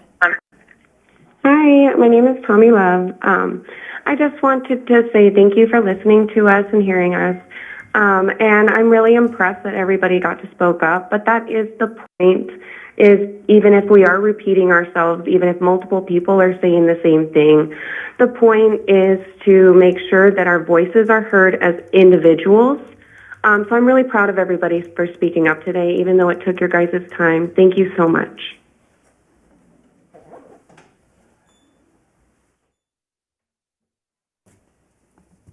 Any other callers, Madam City Clerk? Oh, yeah. Public comment, go ahead. I just want to say thank you guys on the Planning Commission for denying that, and shame on those of you that actually said yes for it. Ridiculous for those of you. Thank you. Can you state your name for the record, please? Public comment, go ahead. Yeah, Neil Sonikin again. Thanks so much for voting this down. Everybody felt very strongly about it. I just want to point out, in operating the Planning Commission, because I did serve as chair of the Planning Commission, it's important that all understand the mechanics of it. This wasn't about whether to put it forward or not. The only thing tasked to the Planning Commission was to determine whether the data center was similar to the solar farm. That was it. And I'm sorry that that was missed, and maybe a class could be held. But I appreciate all of you in analyzing all of this. Thanks very much.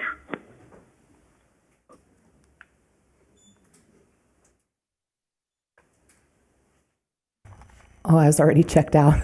Sorry. Any other public comment? Seeing and is there a caller? Seeing and hearing none, meeting adjourned.